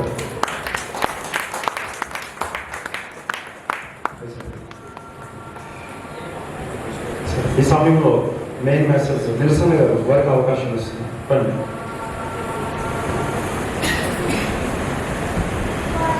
దేవాది దేవుడైనటువంటి మన దేవునికి ముందుగా మహిమ ఘనత చెల్లిస్తున్నాను. మీ అందరికీ కూడా ప్రభు పేరిట శుభార్తిని చెప్తున్నాను. నా పేరు పిఎస్ నెల్సన్, కొంతమూరు నుంచి వస్తున్నాను. నా వృత్తి ఉపాధ్యాయుడు. నాకు ఇచ్చినటువంటి సమయం 15 నిమిషాలే కనుక చాలా విషయాలు గతంలో చెప్పుకున్న రీతిగా అరగంట ఇస్తారేమో అని నేను కనీసం అరగంటకు ప్రిపేర్ అయ్యి వచ్చాను. పావుగంట అన్నాను కనుక ఎంత స్పీడ్గా చెప్పగలను మరి నేనైతే ఎరగను. కానీ సాధ్యమైన వరకు దేవుని వాక్యాన్ని ప్రిపేర్ అయ్యేలా చెప్పడానికి ప్రయత్నం చేస్తాను. చిన్న ప్రార్థన చేసుకుని ప్రారంభించుకున్నాం. మహోన్నతులమైన మా మహాకృపగల తండ్రి, అపారమైన నీ ప్రేమను, ఎడతెగని వాత్సల్యము మాపై కురిపించి ఎంతవరకు సజీవులుగా ఉంచినందుకే లెక్కలేని వందనములు చెల్లించుకొచ్చున్నాను. కూడి వచ్చిన నీ భక్తులను నీ రెక్కల చాటును భద్రపరిచి నీ ఆత్మతో నింపి మా ప్రభువ మాట్లాడనటువంటి నన్ను మరుగుపరిచి నా పెదవుల ద్వారమును మా ప్రభువ నీవు తెరిచి నా నోటి ద్వారా నీవే మాట్లాడమని నీ భక్తులకు కావలసినటువంటి వాక్యము అనుగ్రహించమని మా ప్రభువును రక్షకుడైన యేసునామమున అడిగి వేడుకొచ్చున్నాం తండ్రి. ఆమేన్. యోహాను సువార్త 14వ అధ్యాయము 15వ వచనం ఒకసారి యోహాను సువార్త 14వ అధ్యాయము. మీరు నన్ను ప్రేమించిన ఎడల నా ఆజ్ఞలను కైకొను. Thank you. పోయిన వారం కూడా నేను అప్పటికప్పుడు ఏదో ఒక టాపిక్ని మీరు ప్రజెంట్ చేయమన్నప్పుడు దానిలో ఆజ్ఞలకు సంబంధించినటువంటి అంశమే వచ్చింది. 10 ఆజ్ఞలు ఒక పలక మీద దేవునితో మానవునికి ఉండాల్సినటువంటి సంబంధాన్ని, ఇంకొక పలక మీద మానవునితో మరొక మానవునికి ఉండాల్సినటువంటి సంబంధాన్ని గురించి రాసినటువంటి ఆజ్ఞలు 10 ఆజ్ఞలు. ఇక్కడ యేసుక్రీస్తు ప్రభు ఒక మాట చెప్తున్నాడు. ఏమని? మీరు నన్ను ప్రేమించిన ఎడల నా ఆజ్ఞలు కైకొను. ఏ ఆజ్ఞలు దేవుని ఆజ్ఞలుగా ఉన్నాయి? ధర్మశాస్త్రోపదేశకుడు వచ్చి ఏది ముఖ్యమైన ఆజ్ఞ అని అడిగినప్పుడు దేవుడు 2 ఆజ్ఞలు చెప్పాడు. ఆ 2 ఆజ్ఞల, ఈ 10 ఆజ్ఞల. నేనేమన్నా 2 ఆజ్ఞల్లో మొట్టమొదటిది ఈ 10 ఆజ్ఞల్లో మొదటి పలకటి, 2 ఆజ్ఞల్లో రెండవది 10 ఆజ్ఞల్లో రెండవ పలకకి సంబంధించింది అన్నారు. అయితే అనేక మంది బోధకులు ఈనాడు చెప్పేది ఏంటంటే ఆజ్ఞలు లేవు, ఆజ్ఞలు కొట్టివేయబడ్డాయి. దేవుని తీర్పులో ఈ 10 ఆజ్ఞల్ని ఆధారం చేసుకునే దేవుడు తీర్పు తీరుస్తాడంటే కాదు. ఆజ్ఞలతో మనకు పని లేదు. దేవుడు ప్రేమమయుడు. ఎంత ప్రేమమయుడు అంటే నువ్వు ఎలా బ్రతికినా ఏం చేసినా నిన్ను క్షమిస్తాడు. ఇదే పని దేవుడికి. ఒకవేళ నిన్ను నన్ను మనం ఏమి చేసినా క్షమించే దేవుడే అయితే ఇశ్రాయేలీయులను ఎందుకు క్షమించకపోవాలి? వాళ్ళు ఏ తప్పిదం చేశారని చెప్పేసి వాళ్ళని దేశాలు భూ దిగంతాలన్నింటినీ చెదరగొట్టేశాడు. అదే తప్పు నేను చేస్తే అప్పుడు నేర్చుకుంటాడు ఆ దేవుడు. నేర్చుకోడు కదండి. మరి ఆజ్ఞలు లేవని చెప్పేవాళ్ళు ఎలా చెప్పగలుగుతున్నారు? ఆజ్ఞలు కొట్టివేయబడ్డాయని చెప్పగలిగిన వాళ్ళు దేని ఆధారం చేసుకుని ఆజ్ఞలు కొట్టివేయబడ్డాయని చెప్తున్నారు? మత్తయి సువార్త 5వ అధ్యాయము 17వ వచనం ఒకసారి చూద్దాం. ఇది కూడా యేసు ప్రభు మాట్లాడినటువంటి మాటలే. మత్తయి సువార్త 5వ అధ్యాయము ధర్మశాస్త్రమునైనను ప్రవక్తల వచనములనైనను కొట్టివేయవచ్చితిని అని తలంచకుడి. తలంచవద్దు. ఇంకా చదవండి 19వ. నెరవేర్చడకే కానీ కొట్టివేయుటకు నేను రాలేదు అంటున్నాడు దేవుడు. ఎవరు చెప్తున్నారు ఈ మాటలు? సర్వోన్నతుడైనటువంటి దేవుడుగా కీర్తించబడుతూ ఈ లోకాన్ని ఎంతగానో ప్రేమించాడు అని ఎవరి గురించి అయితే చెప్పబడిందో ఆ దేవుడు యేసుక్రీస్తు ప్రభు మాట్లాడుతున్నాడు. మాటలు ఇస్తారా? ధర్మశాస్త్రమునైనను ప్రవక్తల వచనములనైనను కొట్టివేయవచ్చునని మీరు తలంచవద్దు. నెరవేర్చడికే కానీ కొట్టివేయటం నేను రాలేదు. తర్వాత వచనం కూడా చదవండి సార్. ఆకాశమును భూమియు గతించిననే గతించును గాని ధర్మశాస్త్రమంతయు నెరవేరు వరకు దాని నుండి ఒక పొల్లు అయినను ఒక సున్నా అయినను తప్పిపోదని నిశ్చయంగా చెప్తున్నాడు. మళ్ళీ మామూలుగా కూడా కాదు, చాలా ఖండితంగా చెప్తున్నాడు. బల్ల బుద్ధి చెప్తున్నాడు ఆయన. ఎవరు చెప్తున్నారు? యేసుక్రీస్తు ప్రభు. యేసుక్రీస్తు ప్రభు ఆకాశము గతించిపోయినా భూమి గతించిపోయినా ఈ రెండింటికి సృష్టికర్త ఆయనే. యేసు ప్రభువే సృష్టికర్త. కావాలంటే హెబ్రీయులకు రాసినటువంటి పత్రికలో కానీ చదవద్దని నేను మామూలుగా చెప్తున్నాను. యోహాను సువార్తలో రాసినటువంటి కలిగి ఉన్నదేదియో ఆయన లేకుండా కలగలేదు.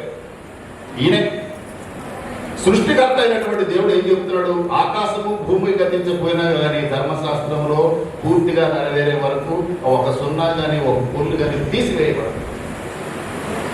మరి ఏ ఆజ్ఞలు కొట్టివేశారని చెప్తున్నారు? ఏ ఆజ్ఞల్ని మనం పాటించక్కర్లేదని చెప్తున్నారు? ఈ విషయంలో మనం చాలా జాగ్రత్తగా ఉండాలి. ఎందుకని జాగ్రత్తగా ఉండాలంటే బోధకులు, అబద్ధ బోధకులు, అబద్ధ ప్రవర్తన. ఒకసారి చూడండి, మనం ఇప్పుడే చదువుకున్నాం. దేవుని ప్రేమించడనగా ఏంటి? మీరు నన్ను ప్రేమించలేరా? నా ఆజ్ఞలు. మొదటి యోహాను పత్రిక 2వ అధ్యాయము 4వ వచనం ఒకసారి చూడండి.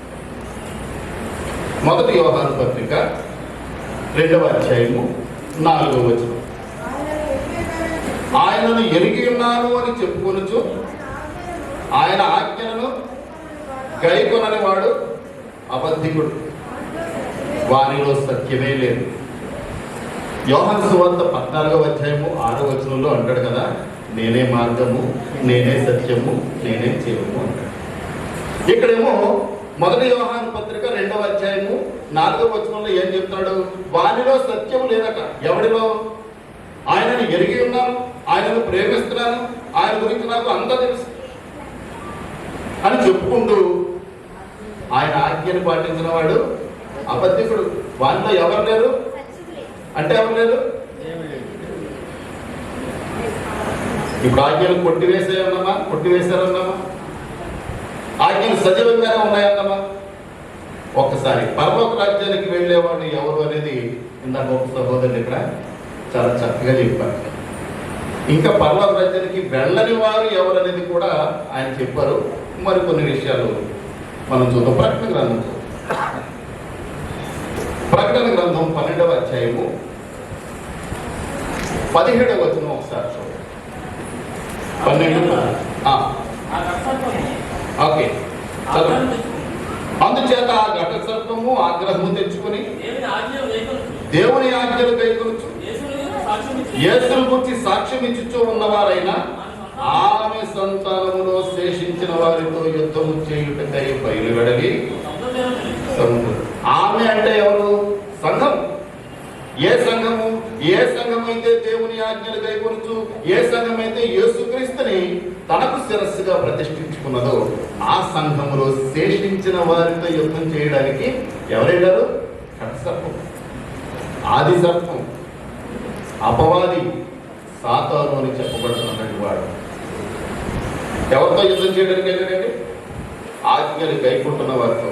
అయితే ఆజ్ఞలు గైకుంటున్న వారు ఎవరయ్యారు? ఇప్పుడు శేషించిన వారయ్యారు. శేషించడం అంటే ఏమిటి? క్రైస్తవులలో దేవునికి ఇష్టమైనటువంటి ప్రవర్తన కలిగినటువంటి వారని అర్థం. అవునా కదా? దేవునికి ఇష్టమైనటువంటి ప్రవర్తన. ఒక్కసారి 1 యోహాను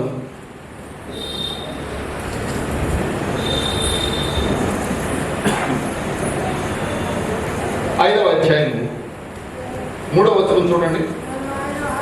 రక్షించేస్తాడు అనుకుంటే ఆయన ఏం చేస్తాడు? రక్షించడు. సరికదా, ప్రభువా ప్రభు అని ప్రతివాడు పరలోక రాజ్యంలో చేరడని ఆయన చెప్పేస్తాడు. అక్రమము చేయు వారులారా నేను మిమ్మల్ని ఎప్పుడు చూడలేదు, మిమ్మల్ని అడగను నేను అని తోసేస్తానని ఆయనే చెప్తున్నాడు. మరి ఎందుకని ఆయన పేరు పెట్టేసుకున్నది మాత్రం రక్షిస్తాడు? చాలా మంది బోధకులు ఏం చెప్తున్నారు? ప్రభువుని నమ్ముకో, నీకు అంత మేలు జరుగుతుంది, క్షేమం. యేసుక్రీస్తు ప్రభు ఏమంటున్నాడో తెలుసా? మరొక చోట, నేను భూమి మీదకి సమాధానం పంపవచ్చిందని మీరు తలంచుకుంటున్నారేమో.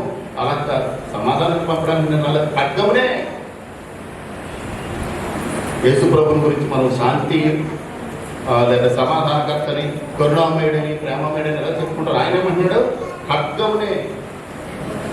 కాబట్టి ఇటువంటివి మాటలు ఎలా ఉంటాయంటేనండి, ఆది కాండంలో ఆది సర్పము అవపని మోసగించినప్పుడు ఎంత మృదువైన మాటతో మెత్తగా మోసం చేసిందో అంత మెత్తగా ఈ కాపరులుగా ఉన్నవారిని నేను ఏమనట్లేదు. అబద్ధాలు ఎవరైతే చెప్తూ దేవుని సత్యానికి దూరమైనటువంటి విషయాలు చెప్తూ దేవుడు చేయమన్న దానికి పూర్తిగా అది బోధించకుండా కొద్దిగా దాచిపెట్టి చెబుతూ ఉన్నవారు వారిని గురించి మాట్లాడుతున్నాను సుమా. కాబట్టి హక్కై ఆయన ఏమన్నాడు? చావనే చావరు, చచ్చిపోయారండి వాళ్ళు. చావలేదు, వెంటనే చావలేదు. దేవుడు చెప్పిన చావు వేరు, సాతాను చెప్పిన చావు వేరు కదండి. చావనే చావరంటే నిజమే కావాలి, చావలేదాడు ఇది నిజమే కావాలి అనుకున్నారు పాపం. ఇటువంటి మాటలు దేవుడు ఆత్మ సర్వసత్యములోనికి, సంపూర్ణ సత్యంలోనికి మనల్ని నడిపిస్తారు. అంతేగాని అసంపూర్ణమైనటువంటి సత్యంలోనికి నడిపిస్తారు. 0.99 అన్నా కూడా అది అసంపూర్ణమే. ఏమండి కిషోర్ గారు? 1 అన్నామనుకోండి, అది సంపూర్ణ సంఖ్య. 0.99 అంటే అసంపూర్ణమే కదండి. అది పూర్తయిపోయినా లేదు. పాయింట్ తర్వాత మీరు ఎన్ని 9 పెట్టుకోండి, అది అసంపూర్ణమే. సత్యానికి దగ్గరగా ఉన్నది మాత్రాన అది సంపూర్ణం కాదు. ఆత్మ మనల్ని ఏం చేస్తుంది? సర్వసత్యంలోనికి నడిపిస్తుంది, సంపూర్ణ సత్యంలోనికి నడిపిస్తుంది. కాబట్టి ఆజ్ఞల విషయంలో అక్కరలేదు అని ఎవరన్నా బోధిస్తే 19వ వచనం మత్తయి సువార్త 5వ అధ్యాయము 19వ వచనం చదవండి ఒకసారి. కాబట్టి ఈ ఆజ్ఞలలో మిగులు అల్పమైన దానిని ఒక్కదానినైనను మీరి, మీరు కాదు మీరి, ఆజ్ఞను మీరి మనుష్యులకు అలాగున చేయండి బోధించువాడు ఎవడో వాడు పరలోక రాజ్యంలో, అక్కడ ట్రాన్స్లేషన్ లో మిగులు అనుకుంటాడు కానీ పరలోక రాజ్యంలో చేరడం. కంటిన్యూ చేయండి. అయితే వాటిని గైకొనొచ్చు, గైకొనమని బోధించేవాడు ఎవడో వాడు పరలోక రాజ్యంలో గొప్పవాడని అనిపించుకుంటాడు. కాబట్టి ఆజ్ఞల విషయంలో చాలా జాగ్రత్తగా ఉండాలి. ఇది అక్కరలేదు, అది అక్కరలేదు అని అనుకున్నావా? మనం చావనే చావరు అనే మాయలో ఎలా పడిపోయారో అలా పడిపోతాం. యాకోబు రాసినటువంటి పత్రిక 2వ అధ్యాయము 10వ వచనం ఒకసారి చదువుకున్నాం.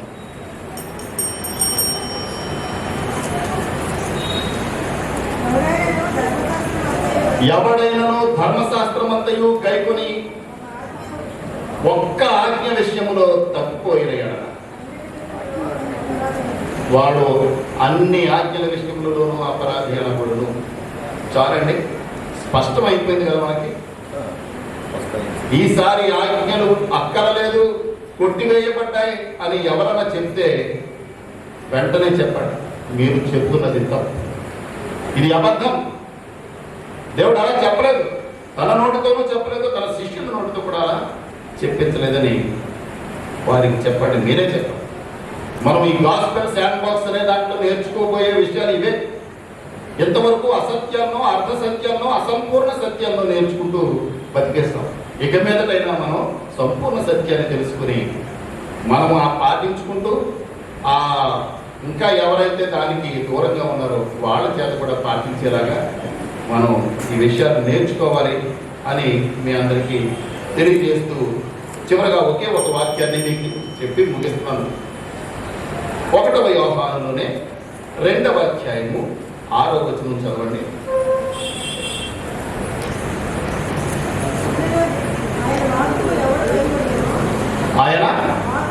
ఆయన వాక్యమును ఎవడు గైకొనునో వానిలో దేవుని ప్రేమ పరిపూర్ణముగా ఉంటుందంటే. ఇంకా చదవడం ఆయన యందు నేనును, నా యందు ఆయనయు నిలిచి ఉంటామంటున్నాడు. చూసారా, దేవుని వాక్యము ఎవరి హృదయంలో భద్రంగా ఉంటుంది. దేవుని వాక్యం అంటే ఆయన మాటే, ఆజ్ఞ. అది ఆజ్ఞాతిక్రమమే పాపము. కాబట్టి ప్రియులరా, మీ అందరికీ దేవుని నామం పేరిట నేను తెలియజేసింది ఏంటంటే, దేవుని ఆజ్ఞలు పవిత్రమైనవి, శాశ్వతమైనవి, అవి కొట్టివేయబడలేదు, అవి పవిత్రంగా ఇప్పటికీ నిలిచే ఉన్నాయి. అన్ని ఆచరించి ఒక్కటి వదిలిపెట్టేసినా కూడా మనం అపరాధులుగా, మొత్తం అనే విషయంలో కూడా అపరాధులుగా తీర్చబడతామని యాకోబు రాసిన పత్రికలో చెప్తున్నాడు. కనుక ఏ విషయంలోనూ తప్పుకోకుండా ఉండడానికి జాగ్రత్త పడదాం.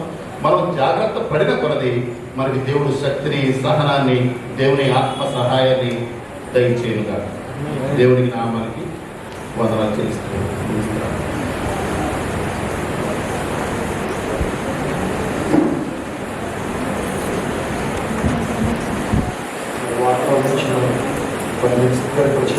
తెలియజేస్తున్నాము. దేవునికి మహిమ కలుగును గాక. ప్రతి ఒక్కరు కూడా తెలియజేయాలి, దేవునికి మహిమ కలుగును గాక.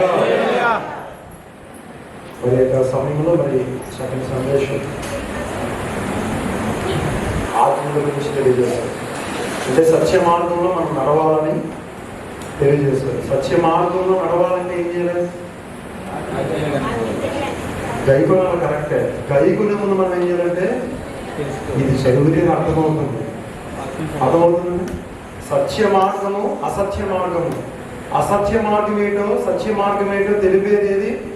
ఈ పరిశుద్ధ గ్రంథమైన బైబిల్. లవ్ లెటర్ మాత్రం బాగా చదువుతారు, సీక్రెట్గా, ఎవరు లేని చోట చక్కగా, మళ్ళీ ఎవరు చూడకుండా బాగా చదువుతారు. దానికంటే విలువైనది ఈ పరిశుద్ధ గ్రంథం. దీన్ని మాత్రం అలా ఎప్పుడైనా చదవవా, ఇష్టపూర్వకంగా చదవా, ఫాస్ట్గా ఏదో చెప్పమంటే ఏదో కష్టంగా నువ్వు చూస్తావు, కష్టంగానే చదువుతావు. పొద్దున్నే లేచిన వెంటనే ఏం చేస్తారో తెలుసు మీరు? చదవాలి కదా అన్న ఉద్దేశంతో చదువుతారు అంతే. అంతకంటే ఏం మనస్ఫూర్తిగా చదవండి, అర్థమవుతుందండి. అప్పుడు సత్యం ఏంటో అసత్యం ఏంటో అర్థమవుతుంది. చదివేసాం కదా వెళ్ళిపోయిందనుకోండి, మనకి ఏది ఎప్పటికీ 10 తరాలు, ఎన్ని తరాలైనా బైబిల్ ఉన్న సత్యాలు ఎప్పటికీ అర్థం కావు. ఇది మాత్రం గుర్తించాలి. మనస్ఫూర్తిగా చదవండి, ప్రేమతో చదవండి. చాలా మంది కొటేషన్ రాస్తారు కదా, నవ్వుతూ మాట్లాడినా, ప్రేమతో మాట్లాడినా అని చెప్తా ఉంటారు. అలాగే ఇక పరిశుద్ధ గ్రంథాన్ని కూడా చదివితే సత్యమేటో అసత్యమేటో తెలుస్తుంది. లేకపోతే మన అన్నడికి కూడా కాబట్టి వినుట వల్ల విశ్వాసం కలుగుతుంది. కరెక్టే, వినుట వల్ల ఏం కలుగుతుంది? విశ్వాసం కన్నా ముఖ్యం. ఆ విశ్వాసం కారణం ఏంటో, దాని కారణం ఇదే. కాబట్టి ప్రతి ఒక్కరు కూడా తెలియజేస్తుంది. మరి ఈ సమయంలో వాళ్ళు చెప్పిన యొక్క సందేశాన్ని వింటాం.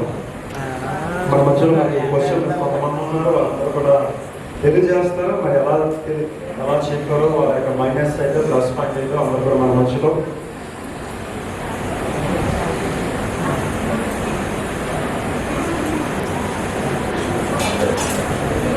మొట్టమొదటిగా కమ్యూనికేషన్ సెక్రటరీ గారు ఇక శరణ్ గారు మన మధ్యలో ఉన్నారు. వారు తెలియజేస్తారు. వారికి ఇచ్చిన టైం మాత్రం 4 minutes ఖచ్చితంగా వారు సద్వినియోగం చేసుకోండి. ఎందుకంటే ఇక్కడ ఇవన్నీ పెట్టడానికి గల కారణం ఏంటంటే సమయాన్ని సద్వినియోగం చేసుకుంటారనే ఇక్కడ పెట్టడం జరిగిందని. వాస్తవం చెప్పడానికి టీ కూడా ఇప్పుడు ఇచ్చే సమయం కావాలి, లాస్ట్ టైం ఇవ్వాలి. సరే అది అలా ఇచ్చారు కాబట్టి అది కంటిన్యూ చేస్తాను. కానీ ఎప్పుడైనా సరే ఈ టీ కానీ ఈ యొక్క బ్రేక్ టైం ఇప్పుడు కానీ మెయిన్ వాస్తవం చెప్పడానికి కొంతమంది మెయిన్ మెసేజ్లో కూడా ఇచ్చేస్తూ ఉంటారు. వారికి ఇచ్చిన time 4 minutes.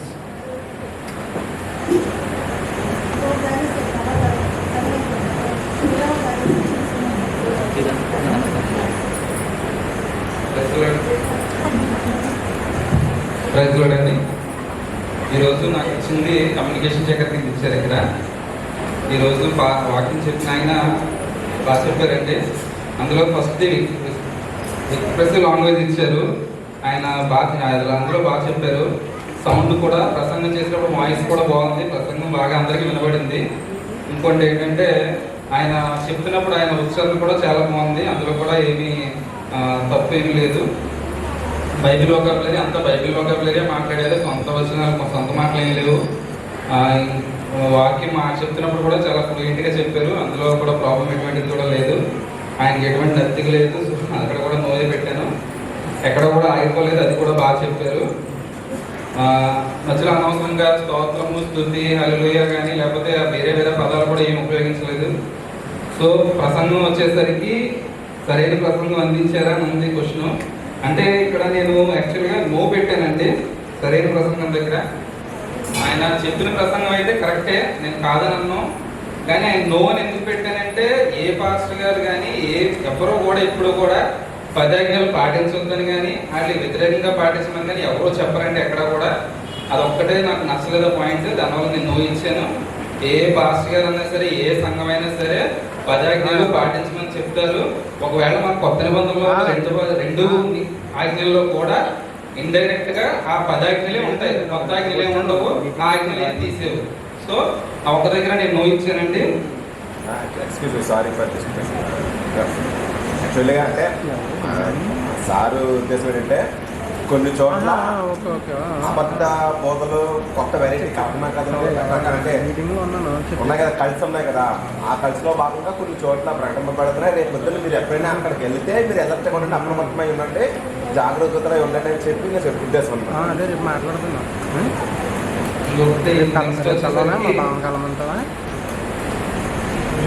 Preparation of speech అండి, స్పీచ్ కూడా ప్రసంగం బాగా తయారు చేసుకున్నారు, ఎక్కడ ప్రాబ్లం లేదు.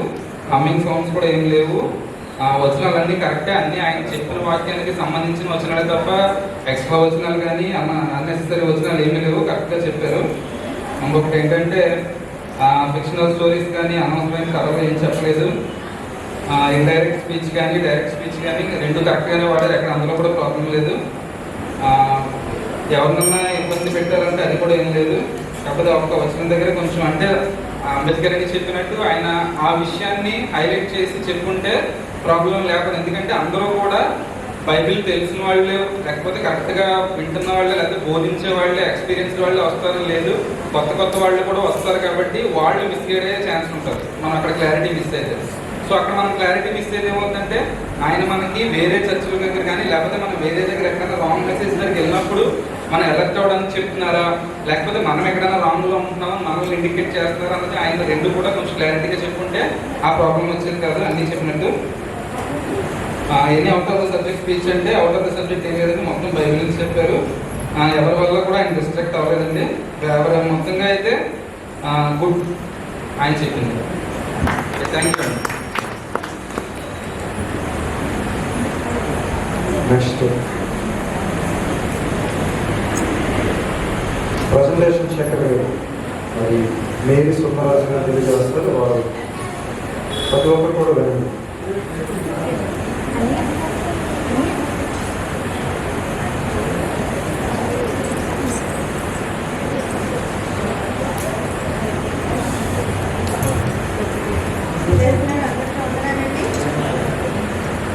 మరి చెప్పమంటారో చెప్తుంది తప్ప యాక్చువల్లీ ఇక్కడ చెప్పడానికి ఏం లేదు. ఎందుకంటే మెసేజ్ ఇచ్చేయండి ఎవరండి బేసిక్గా ఒక టీచర్ గారికి మన వేరే పైగా బాగా బలవర్సులు అంటే ఎడ్యుకేటెడ్ మంచి నాలెడ్జబుల్ అని మన పేర్లు ఏమి పెట్టలేము. అన్నట్లో కూడా చాలా బాగా చెప్పారు. అసలు ఏ లెవెల్లో చూసినా మనకు అన్ని గుడ్డే చెప్తే వస్తుంది. మన చరణంలో ఉన్నట్టు కొన్ని పాయింట్లు అంటే మరి అంటే కొంతమంది ప్రసంగితులు బట్టి ఆయన ఒపీనియన్ వచ్చి ఉండొచ్చు. కానీ మరి దేవుని నమ్ముకున్న వాళ్ళకి కష్టాలే అది కరెక్టే. కానీ కొత్తగా రక్షింపబడ్డ వాళ్ళు అంటే దేవుని వాక్యం తెలియని వాళ్ళకి అమ్మ మీరు దేవుడిని నమ్ముకుంటే మీ కష్టాలు వస్తాయి సుఖాలు ఉండమంటే ఎవరో రారండి. కొత్త వాళ్ళు అలాగని చెప్తే ఎవరు రారు.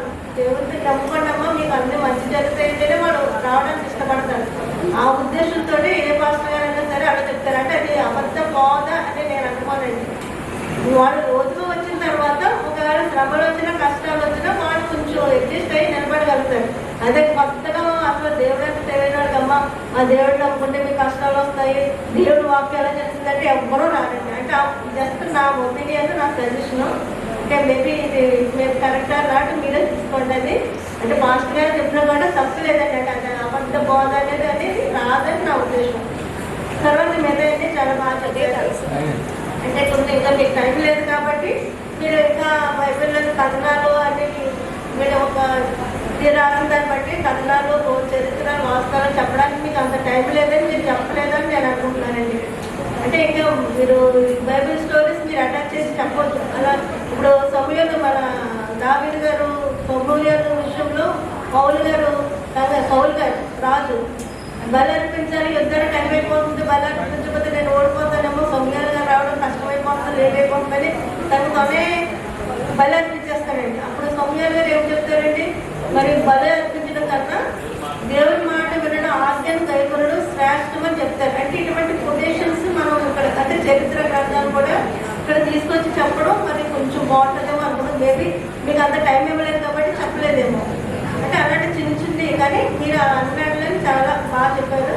మీరు నమ్మకం ఏమంటారో విమర్శించే అంత నాలెడ్జ్ నాకైతే లేదు. లోపలనే చాలా బాగా చెప్పారు. Thank you.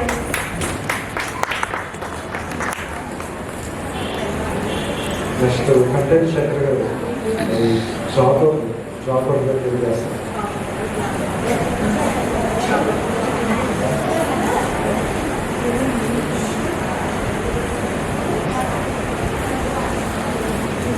దేవుని పరిశుద్ధ నామమునకు స్తోత్రం కలుగును గాక. హల్లెలూయా. వేదిక మీద ఉన్న వారికి వేదిక ముందు ఉన్న వారికి కూడా దేవుని నామాన్ని బట్టి శుభాలు వందనాలు తెలియజేస్తున్నాను. నరసింహయ్య గారు దేవుని యందు చాలా ఆసక్తి పౌరుషం కలిగిన వ్యక్తి. దానివల్ల ఆయన వాక్యం వల్ల చాలా ఆసక్తి కనపరుస్తూ ఉన్నారు. చాలా సంతోషం. అయితే తీసుకున్న టాపిక్ ఏదో 5 నిమిషాల్లో వివరించే సబ్జెక్ట్ కాదు. చాలా లోతైన సబ్జెక్ట్. అది చాలా లోతుగా డిస్కస్ చేయవలసినటువంటి అంశం. థియాలజీతో కూడుకున్నటువంటి అంశం. ఆ పై మాటలు బట్టి మనం ప్రసంగం చేసేది ఆజ్ఞలన్నీ నేను పాటిస్తున్నాను అని యేసుక్రీస్తు దగ్గరికి వస్తాడు యవనస్తుడైనటువంటి వాడు. ఆజ్ఞలు పాటించలేదనుకోండి యేసుక్రీస్తు ఒప్పుకుంటాడు. అక్కడ ఎస్లో రాసేసాడు ఎవరన్నా పాపం లేనోడు రాయిగా వేయమన్నమాట. అరే నువ్వు పాటిస్తున్నానన్నావేంటి పలానా ఆజ్ఞ పాటించలేదని చెప్పాలి. అయినా నీకు ఒకటి పొదువు ఉన్నది అన్నాడు. ఏంటది? క్రీస్తుని వెంబడించడం అనేది మోర్ ఇంపార్టెంట్గా చెప్పాడు. అక్కడ ధర్మశాస్త్రం చాలా ఇంపార్టెంట్. ధర్మశాస్త్రానికి మించి క్రీస్తు చాలా ఇంపార్టెంట్. వాక్యంలో అదే చెప్పాడు. ఏం చెప్పాడు? మీరు ఎన్ని ఆచరిస్తున్నారు ధర్మశాస్త్ర రూల్స్ ప్రకారం ఇది కాదు.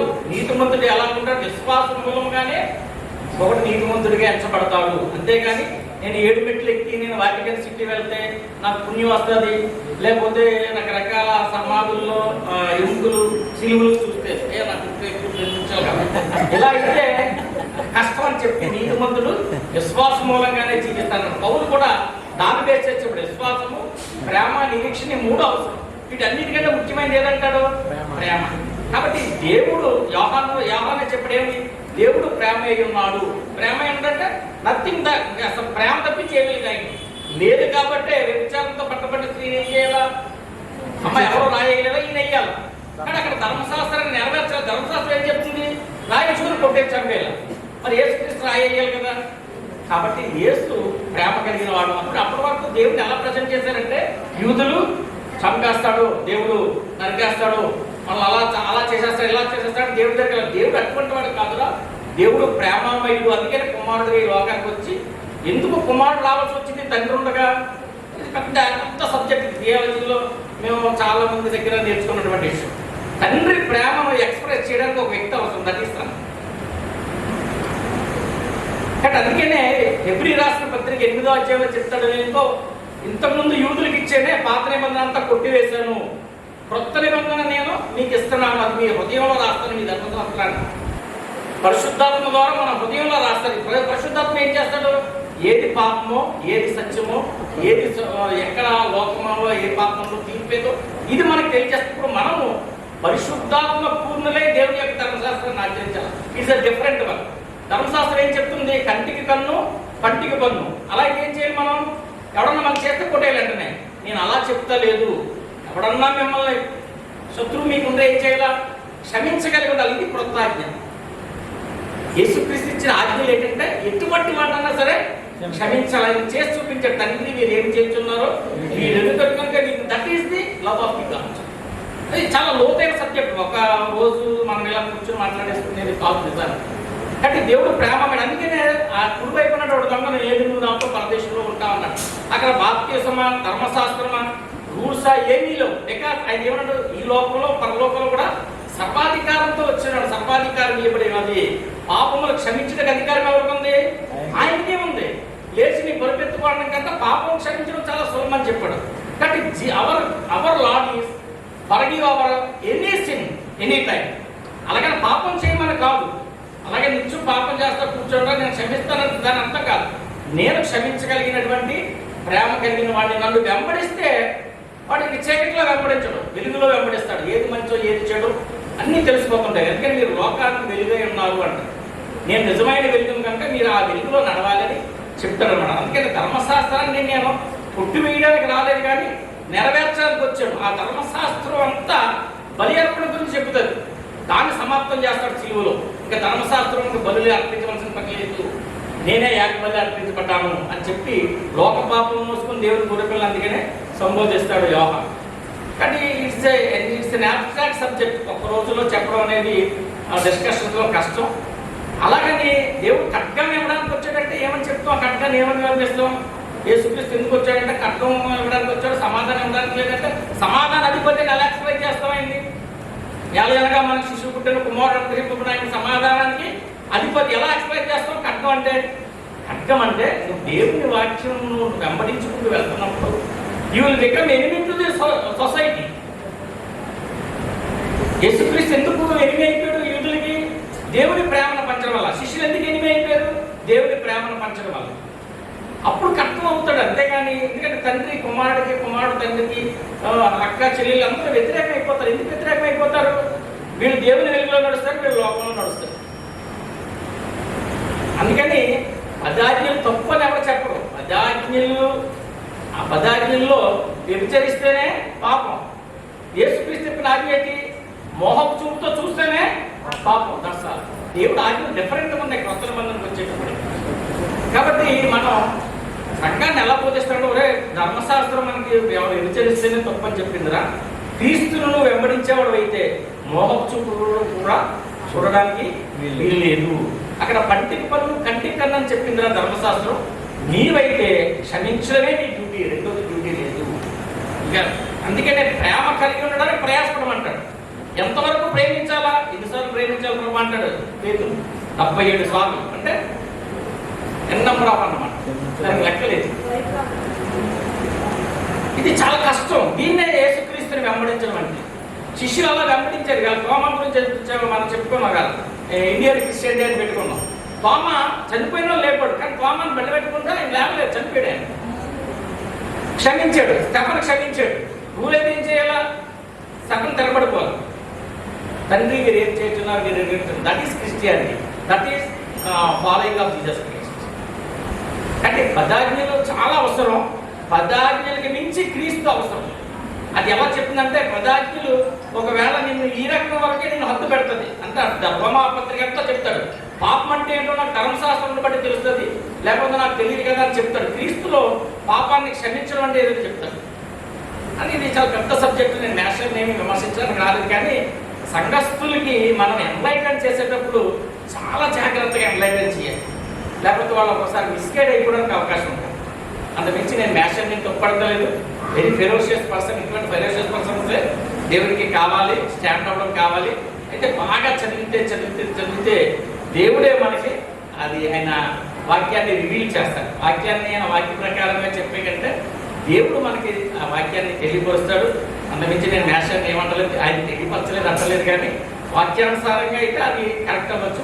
28వ అధ్యాయం మత్తయి సువార్త 28వ అధ్యాయం తీర్పు చెప్తాడు. నువ్వు వ్యభిచరించలేదు కాబట్టి నేను పరలోకానికి తీసుకెళ్తాను, లేకపోతే నువ్వు దొంగతనం చేయలేదు కానీ పరలోకానికి తీసుకెళ్తాను, లేదా నువ్వు అబద్ధ సాక్ష్యం పలకలేదు పరలోకానికి, అలా అనలేదు. నేను దాహం కొన్నాను, మీరు మంచినీళ్ళు ఇచ్చేలా. మనిషి కుమారుడు వచ్చినప్పుడు తీర్పు ఎలా ఉంటుంది, నేను బట్టలు లేనప్పుడు మీరు బట్టలు ఇచ్చేలా. ఎంతసేపు లవ్ ఇంటి దేవుని ప్రేమను మన యొక్క అందుకేనంటాడు విశ్వాసం అంటే క్రియలో ఉండాలి. నువ్వు క్రీస్తు నమ్మావు, నువ్వు క్రీస్తు అనుచరుడు అని అనిపించుకున్నావు. ఎలా తెలియపడుతుంది? By deeds, action, love in action. అంతేగాని నీకు చలిగా ఉన్నప్పుడు దేవుని స్తోత్రం, దేవుడు నీకు వెచ్చదనం కలుగు చేయలేగా కనపడదు, వాడు నృత్యవాలి అంటాడు యాకోబు రాసిన. అందుకే నేను ఆజ్ఞలన్నీ పాటిస్తున్నాను, నేను ఏ పాపం చేయలేదన్నాడు ధనవంతుడు. మరి అక్కడ ఏ వ్యభిచారం చేసినట్టు కానీ దొంగతనం చేసినట్టు కానీ ఎక్కడా తప్పు చేయలేదు. మన తిన్నాడు బట్టడు కట్టాడు. ఎవరికైనా తప్పు చేశాడా? ఏమన్నా మనం ఫైండ్ అవుట్ చేయగలమా? బట్ హీ వెంట్ ఇంటూ హెల్. వేరే లాజరస్ అలా వెళ్ళాలి. కాబట్టి మనం ప్రేమను పంచగలిగి ఉండాలి. ఈ ప్రేమను పంచేటప్పుడు పరిశుద్ధాత్మతో మనం నిండి ఉంటే ఏది మంచో, ఏది చెడో, ఏది పాపమో, ఏది సత్యమో, ఏది అసత్యమో, ఏది తీర్పులోకి వెళ్తుందో, ఏది తీర్పులోకి వెళ్ళదన్నది నూతన నిబంధన మన హృదయంలో రాసేస్తానన్నాడు. According to. అందుకనే పేతురు నేను యూదుల్ని ఆ దగ్గరికి వెళ్ళడానికి వీల్లేదంటాడు. కూడా అన్ని జంతువులు తినేయించాలని చెప్పి పేతురికి దర్శిస్తాడు. లేదు కొన్నేళ్ళ దగ్గరికి వెళ్ళడానికి ఇష్టపడలేదు. పౌలు యూదుడు, ధర్మశాస్త్రం అంటే పిచ్చి పౌలుకి. సన్హెద్రిన్ సభలో సభ్యుడు. అప్పుడు పౌలు ఏమంటాడు, ఎందుకు ఈ రూల్స్ అన్ని ఒకటి మంచి రోజు అంటాడు, ఒకటి చెడ్డ రోజు అంటాడు, ఎవరిష్టం ఆడిది. దీంట్లో ఏంటో ఒకడు అద్భుతమైన తినవచ్చు తినకూడదు అని అంటాడు, ఎవరిష్టం ఆడిది అని అంటాడు. కాబట్టి గాడ్ చేంజెస్ హిస్ అమెండ్మెంట్స్. అది మన ఆత్మలో మన హృదయంలో రాసి మనకి నేర్పించుకుంటారు. అందుకనే ఇప్పుడు రోమన్ క్యాథలిక్లు బొట్టెట్టుకున్నారు అందరూ నరకానికి వెళ్ళిపోతారని గ్యారెంటీ ఉందా? మనం చెప్పలేము. Because God is empowered. నాకు సర్వాధికారం ఇవ్వబడింది భూలోకంలో పరలోకంలో. నువ్వు నేను మన లోకానుసారమైన తీర్పిచ్చేస్తున్నాం. మనం ఆయన రండి అంటే వెళ్ళిపోతారు. మనం ఎవరు ఆయన బొట్టెట్టుకున్న ప్రభావ రోమన్ క్యాథలిక్ గొల్లు తీసుకొచ్చే ప్రభావ నథింగ్ డూయింగ్. ఏం చేయడానికి ఏం లేదు. లేదా అలా స్తోత్రం చెప్పారు మేము చెప్పలేదు ప్రభావ, అదేమి లేదు. దేవుడు ఆయన ఇష్టమైన ప్రేమమయుడు, సర్వాధికారి. ఈ లోకంలో పరలోకంలో నాకు సర్వాధికారం ఉంది కానీ వెళ్ళి మీరు సువార్త ప్రకటించారు. సువార్త ఏంటి? ఆయన చనిపోయాడు, పునరుత్థానుడై లేచాడు. పునరుత్థానుడై క్రీస్తుని ప్రకటించాలి. మెయిన్ గోల్ అది. ధర్మశాస్త్రాన్ని పట్టుకుని మనం కూర్చుంటే యెహోవా సాక్షులు అంటే అయిపోతాం. అక్కడ శవాన్ని ముట్టుకుంటే మహిళ ఆ శవాన్ని ఏం చేశాడు? ఇకపై ప్రభువునందు మృతులున్న మృతులు ధన్యులు. కానీ ధన్యకరం చేసేసాడు మరణాన్ని. ఇలా చాలా చేంజెస్ ఉన్నాయి. అంటే నేను ఒక 5 నిమిషాలు 2 నిమిషాలు చెప్పలేదు. ఇప్పటికే బెల్ తగ్గుతుంది అంటున్నారు. It's an abstract subject. ఇది కనెక్టెడ్ విత్ థియాలజీ. అంటే చాలా లోతుగా మనం స్టడీ చేయవలసినటువంటి అవసరం ఉంది. ఇంకా పెద్ద వాళ్ళని సంప్రదించవలసిన అవసరం ఉంది. ఎనీహౌ మ్యాషర్ మట్టుకు వెరీ ఫెరోషియస్. ఫినియాస్ మళ్ళీ ఇచ్చుకుని ఎలా పొడి చేస్తాడో ఆ విచారంలో పట్టబడ్డ వాళ్ళని అంత ఫెరోషియస్గా ఉన్నాడు. బలి నుంచి పొడి చేయడం అనేది ఆ కాలం చెల్లింది. కానీ ఇప్పుడైతే బలి నుంచి మళ్ళీ పొడి చేస్తే ప్రభువా మీరు ఏమి చేయించున్నారో మీరు ఎందరో కనుక ఇది క్షమించమని చెప్పే ఆ కృపాకాలంలో ఉన్నాం. కాబట్టి ఆ ప్రేమను మనం పంచగలిగి ఉండాలి. మేషాలు కూడా ఇంకా బళ్ళాన్ని పక్కన పెట్టి ప్రేమనే మనం పంచుకుంటూ వెళ్ళేలాగా ఉండాలని ఏమీ చాలా బాగా చెప్పారు. మంచి వాయిస్ ఇందాక ఎవరు చెప్పారు? మంచి వాయిస్, మంచి స్టాండింగ్, మంచి ప్రిపరేషన్, ఎవ్రీథింగ్ ఈజ్ గుడ్. ఇంకా దేవుడు మీకు రివీల్ చేస్తే చిన్న బెల్ కొట్టండి. చర్చ్ ఆఫ్ క్రైస్ట్ వాళ్ళు హార్మోనియం వాయించారు. దాని మీద స్టాండ్ అయిపోయి ఆ డాక్టర్ మీద రోజు దెబ్బలు పెట్టేసుకున్నాడు. నాతో పొద్దుదానిలో టీవీస్ పెట్టి నేను లోతరాన్ని, ఆయనేమో చర్చ్ ఆఫ్ క్రైస్ట్. వాయించడానికి వీల్లేదంటే వాయించడానికి వీల్లేదు అని చివరికి చచ్చిపోయే సమయం 75 సంవత్సరాలు వచ్చాక నన్ను పిలిచి పిచ్చివాడిలా ప్రవర్తించారు జాగ్రత్త, వాయిస్తే ఇదేంటి, వాయించకపోతే దేవుడు నాకు ఇప్పుడు తెలియపరిచాడు అన్న. అలాగా మన డాక్టరీన్స్, మన యొక్క థియాలజీ, మనకున్నటువంటి కొంచెం అవగాహన చాలా మార్పు చెందిస్తాడు దేవుడు. అంతే చెప్పారు వాక్యంలో అలాగా అలా అలా అలా మనం బాగా నలుకొట్టుకొడితే we will become the best source. కాబట్టి అటువంటి ఇంకా బాగా మేస్తారు సార్, ఇంకా బాగా లోతుగా ఆయన చదివితే అమ్మో ఇంత ప్రేమ ఉందా అంటాడు. పౌలు చంపేరు ధర్మశాస్త్రాన్ని వ్యతిరేకించిన వాళ్ళందరినీ. ఆయన చివరికి ఏమంటాడు, ప్రేమ లేని వాడనైతే నేను వ్యర్థుడను, ప్రేమే మెయిన్, అప్పుల్లో ప్రధానుని అని చెప్పి ఆయన తగ్గించుకున్నారు. అంటే క్రైస్తవ జీవితం అది ట్రాన్స్ఫర్మేషన్. మళ్ళీ ట్రాన్స్ఫర్మేషన్ అంటే ఏంటంటే మళ్ళీ పెద్ద సబ్జెక్ట్. కాబట్టి నాకు తెలిసింది ఏదో కొంచెం ఆవేశంగా చెప్పేసాను. నాకు అందుకే నన్ను ఇలాంటి వాటిలో పెట్టొద్దంటాను, ఎందుకంటే నేను కొంచెం వేరే పిచ్చోండి. నేను మన్నించండి, ఎవరైనా గాయపరుచున్నట్లయితే మరి మన్నించి నాలో ఉన్న మంచిని ఏమన్నా తీసుకోండి, చెట్టుంటే పక్కన పెట్టేది. నేను వేరే విమర్శల్లోకి వెళ్ళాను, దానికోసం కూడా ఎక్కువ రాదు కూడా. Thanks for giving this. మరి చాపరావు గారు అయితే హృదయంలో ఏం నింపుకున్నారు అంటే ప్రేమను నింపుకున్న ముందు వాక్యాన్ని నింపుకున్నారు. దేవునికి మహిమ కలుగుతుందా. గుడ్డి వాడు ఏం చేస్తాడు, త్రోవ చూపించినట్టుగా ఆ మార్గంలోనే వెళ్ళే సమాజంలో ఎంతో మంది ఉన్నారు.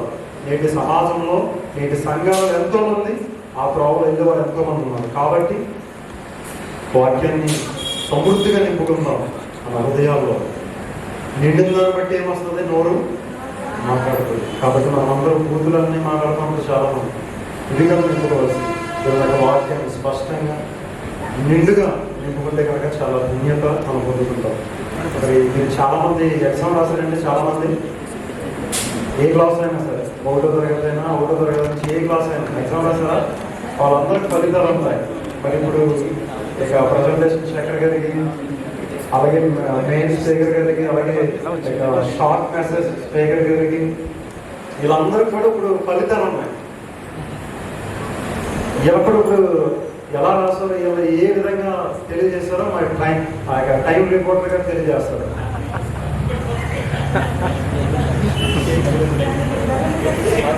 టైం రిపోర్టర్ గారు టైం రిపోర్టర్ గారు కూడా 2 minutes అండి.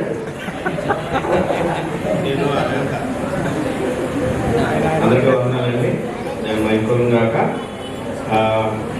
నేను ఈ ప్రోగ్రాంలో time reporter first time. Okay, presentation ఇచ్చారు కిషోర్ గారు. ఇది ప్రోగ్రామ్ అంతా అరేంజ్ చేసింది కిషోర్ గారే. ఆయనకి ఇచ్చిన టైం ఏంటి అంటే ప్రజెంటేషన్ ఇవ్వడానికి 15 minutes. ఆయన తీసుకున్న టైం ఎంత అంటే 23 నిమిషాల 44 సెకండ్లు తీసుకున్నారు. సో 8 నిమిషాల 23 సెకండ్లు ఎక్కువ తీసుకున్నారు. మేము ఫస్ట్ ప్రోగ్రాము స్టార్ట్ చేద్దాము అనుకున్నప్పుడు ఏంటంటే 1 hour అనే తీసుకోవడం జరిగింది. కానీ అది వెళ్తూ 2 hours వెళ్ళిపోయింది. 2 hours అయితే ఈ వారమైనా ఖచ్చితంగా 7కి స్టార్ట్ చేసి 9కి ముగించాలని మా ఆశ. ఓకే, రెండోది షార్ట్ మెసేజ్ రాజేష్ గారు ఇచ్చిన టైము 10 నిమిషాలండి.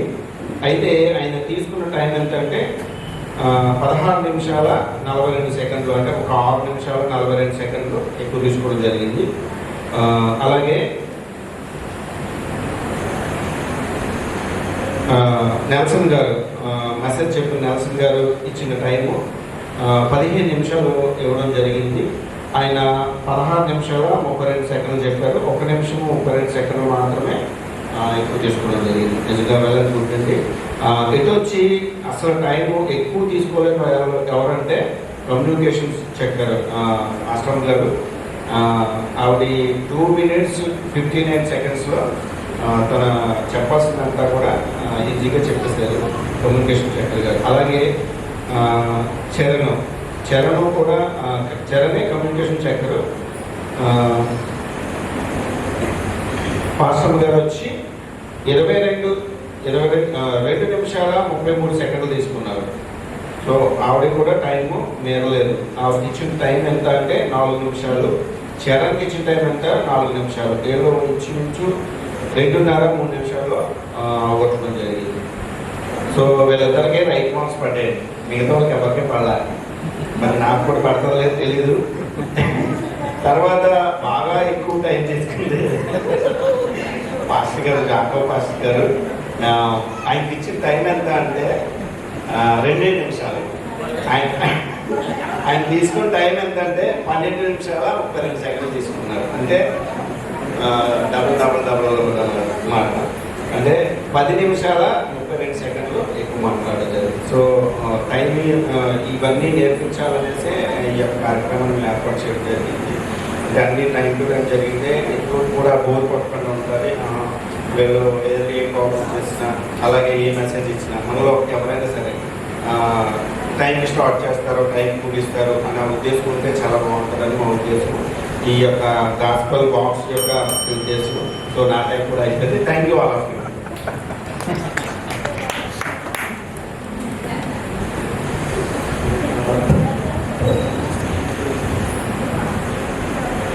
ఈ యొక్క సమయంలో మరి క్వశ్చన్ అవర్ ప్రశ్న మాది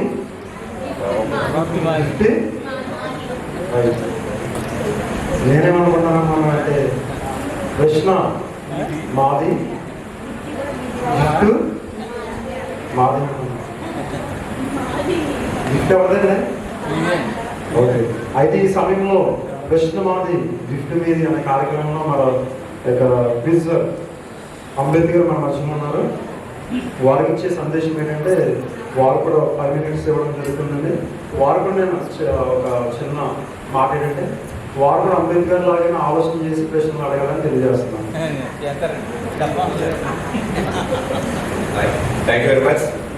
టైం రిపోర్ట్ ఇచ్చేస్తే ఇంకా తర్వాత టైం చూడరేమో, అంటే నాకు టైం లేదేమో, నేను ఎంతసేపు ఎంతసేపు చేయించేమనుకున్నాను, కానీ నాకు కూడా టైం వస్తారట. రైట్, నాకు ఇవ్వబడిన సమయం ఏంటంటే క్విజ్ టైమర్. ఈరోజు వినేవారి యొక్క బండారం బయటపడిపోద్ది అనమాట. వినేవారు అంటే విన్నట్టు నడుస్తాం కదా, ఇది చక్కని పద్ధతి, చక్కని కార్యక్రమం అన్ని సంఘాల్లో నెమ్మదిగా ఇంప్లిమెంట్ అయ్యి చాలా బాగుంటుందని అనుకోండి. ఎందుకంటే మన సంఘానికి వస్తాం, విన్నట్టు నటిస్తాం అంతే. 100 మందిలో మహా అయితే 10% మాత్రమే ఖచ్చితంగా వినడానికి వస్తారు. వినది పట్టుకొని ఉదయంలో నిందాక మన అధ్యక్షుల వారు ఉదయంలో నింపుకొని వెళ్దామని ఆసక్తితో వస్తారు. కొంతమంది అయితే అటెండెన్స్ చేసుకుందాం, ఈరోజు ఆదివారం కాబట్టి వెళ్ళాలి, కాసేపు 2 గంటలు కూర్చొని రావాలి అనే టైప్లో కూడా వచ్చేవాళ్ళు ఉంటారు. కానీ ఈ పద్ధతి ఏదైతే ఉందో ఆ పద్ధతి కనుక నెమ్మదిగా సంఘాలతో ఇంప్లిమెంట్ చేస్తే కనుక ఖచ్చితంగా జనాలు వినదాన్ని, అంటే వాక్యం ఉంటుంది కదా, వినటం వలన విశ్వాసం ఉంటుందని చెప్పి అందుచేత చక్కని పద్ధతి నాకు నచ్చింది. ప్రసంగం మీద ఏదైతే ప్రసంగం మీద మాట్లాడారో ప్రసంగం మీద మాత్రమే దాని మీద క్వశ్చన్స్ తయారు చేయబడ్డాయి. ఈ రోజు మన బంగారం బయలుపడిపోతుంది అనమాట. ఎవరు ఎంతగా వాక్యం విన్నారు, ఎంతగా వాక్యాన్ని నేర్చుకోవడానికి వచ్చారు. ఇప్పుడు అటు ఇటు ఎందుకు తిరుగుతున్నారు? హలో, స్నాక్స్ అయిపోయి కదా, స్నాక్స్ అందుకే మర్చిపోకూడదండి. స్నాక్స్ లాస్ట్ ఇచ్చుకోవాలి. స్నాక్స్ అనేది ఇంపార్టెంటే కదా అసలు. ఓకే, ఈరోజు బ్రదర్ చెప్పిన వాక్యం మీద ప్రశ్నలు తయారు చేశాను. ఈరోజు ప్రశ్నలు వేస్తున్నాను. మీరు ఎంతమంది సమాధానం చెప్తారో చూద్దాం. మీకు చక్కని బహుమానం కూడా ఇవ్వబడింది కాబట్టి అప్రమత్తంగా ఉండండి. ఆన్సర్లు చెప్పండి. అంతకంటే ముందుగా ఎవరు అందరూ కూడా తనకు ఇష్టానుసారంగా టైం అదనంగా తీసుకున్నారు కాబట్టి నేను ఒక 2 నిమిషాలు other than this topic time తీసుకోవాలని ఆశపడుతుంది. ఎందుకంటే ఇది చాలా వేదిక, చాలా ఇది ఈరోజు హాట్గా జాకబ్ గారు ఎప్పుడైతే చరణ్ దగ్గర నుంచి మొదలైంది హాట్గా తయారైంది. ఏం జరిగిందండి అంటే సార్ వాక్యం సార్ ప్రసంగించారు, చెప్పారు. తర్వాత చరణ్ వచ్చి తనకి ఇవ్వబడ్డ బాధ్యతలు నిర్వర్తించాడు. అంటే ఆయన పశుజాలను వాళ్ళకి ఇవ్వబడిన బాధ్యతను వాళ్ళు నిర్వర్తించడానికి ముందుకు వచ్చారు. చరణ్ అన్నాడు, పదాజ్ఞలు పాటించకూడదని ఎవరు చెప్పారండి, ఎంత చెప్తారండి? మన జాకబ్ గారు కూడా పదాజ్ఞలు పాటించమని ఎవరో చెప్పరు అని అంటున్నారు. అయితే నేను గమనించింది ఏంటంటే, ఏమంటే బైబిల్ని మూసేసి ఫస్ట్ క్రైస్తవులమే మేము అనుకుంటూ బైబిల్తో ప్రారంభమైన తర్వాత బైబిల్ పక్కన పెట్టేసి కొత్త కొత్త గ్రంథాలు వస్తున్నాయండి. మార్మోన్ గ్రంథం అని, ఏమో కావలి కోట అని వచ్చి ఇక బైబిల్ పక్కన పెట్టేస్తారండి. బైబిల్తో పని లేదు, సొంత గ్రంథాలు సొంత కామెంట్లు పెట్టుకొని బైబిల్నే పక్కన పెట్టేసి బైబిల్ వివరించట్లేదండి. మరి 10 ఆజ్ఞలు పాటించద్దు అని చెప్పడానికి, అసలు బైబిలే వద్దని చెప్పే బోధలు, రకరకాల బోధలు సమాజంలో ఉంటున్నాయి కదండి. మరి ఆయన ఎక్కడ విన్నారో ప్రజలు 10 ఆజ్ఞలు పాటించుకుని నేను చాలా చోట్ల విన్నాను. చాలా రకరకాల వింత బోధలు, బైబిల్ కొత్త పొందలు దొరుకుతుంది. బైబిల్ని అసలు పట్టించుకోవడం మానేశారు. సొంత జ్ఞానంతో మేము మహాజ్ఞానం అనుకుంటున్నారు. కొంతమంది అయితే విర్రవీగిపోతున్నారు, తొమ్మ కొట్టేస్తున్నారు. ఆయనేమో 10 ఆజ్ఞలు వద్దనే అని విన్నట్టున్నారు ఎక్కడో. నేనైతే చాలా విన్నాను. అయ్యలేవు అని బైబిల్నే పూర్తి మేము మహాజ్ఞానులు మా దగ్గర నేర్చుకొని తొంగొట్టుకుంటున్నారు, జబ్బలు చర్చించుకుంటున్నారు, రకరకాలుగా ఉంటారండి. మరి ఇంత ఫాస్ట్గా చెప్తున్నట్టే మన జాకబ్ గారు కాబట్టి సంగీత వాయిద్య పరికరాలు వాయించకూడదు నొప్పులు, వాయించాలన్నప్పుడు స్వస్థతలు లేవనప్పుడు, స్వస్థతలు ఉన్నాయన్నప్పుడు, అదనప్పుడు ఇదనప్పుడు రకరకాలుగా వెళ్ళిపోతుందండి. బ్రదర్ మన నిల్సన్ గారు ప్రయత్నం ఏంటంటే పాపం కొంతమంది ఎక్కడ జారిపోతారో, నాకు సమయం దొరికినప్పుడల్లా ఆజ్ఞలు లేవు అని చెప్పే వాళ్ళని అప్రమత్తం చేద్దామని ఆయన చూస్తున్నాను. కాబట్టి ఆయన చేసిన 2 పొరపాట్లు ఏంటంటే, సార్ క్షమించండి, మీరు చేసిన 2 పొరపాట్లు ఏంటంటే ఇది వేదిక కాదు, మీకు ఇవ్వబడిన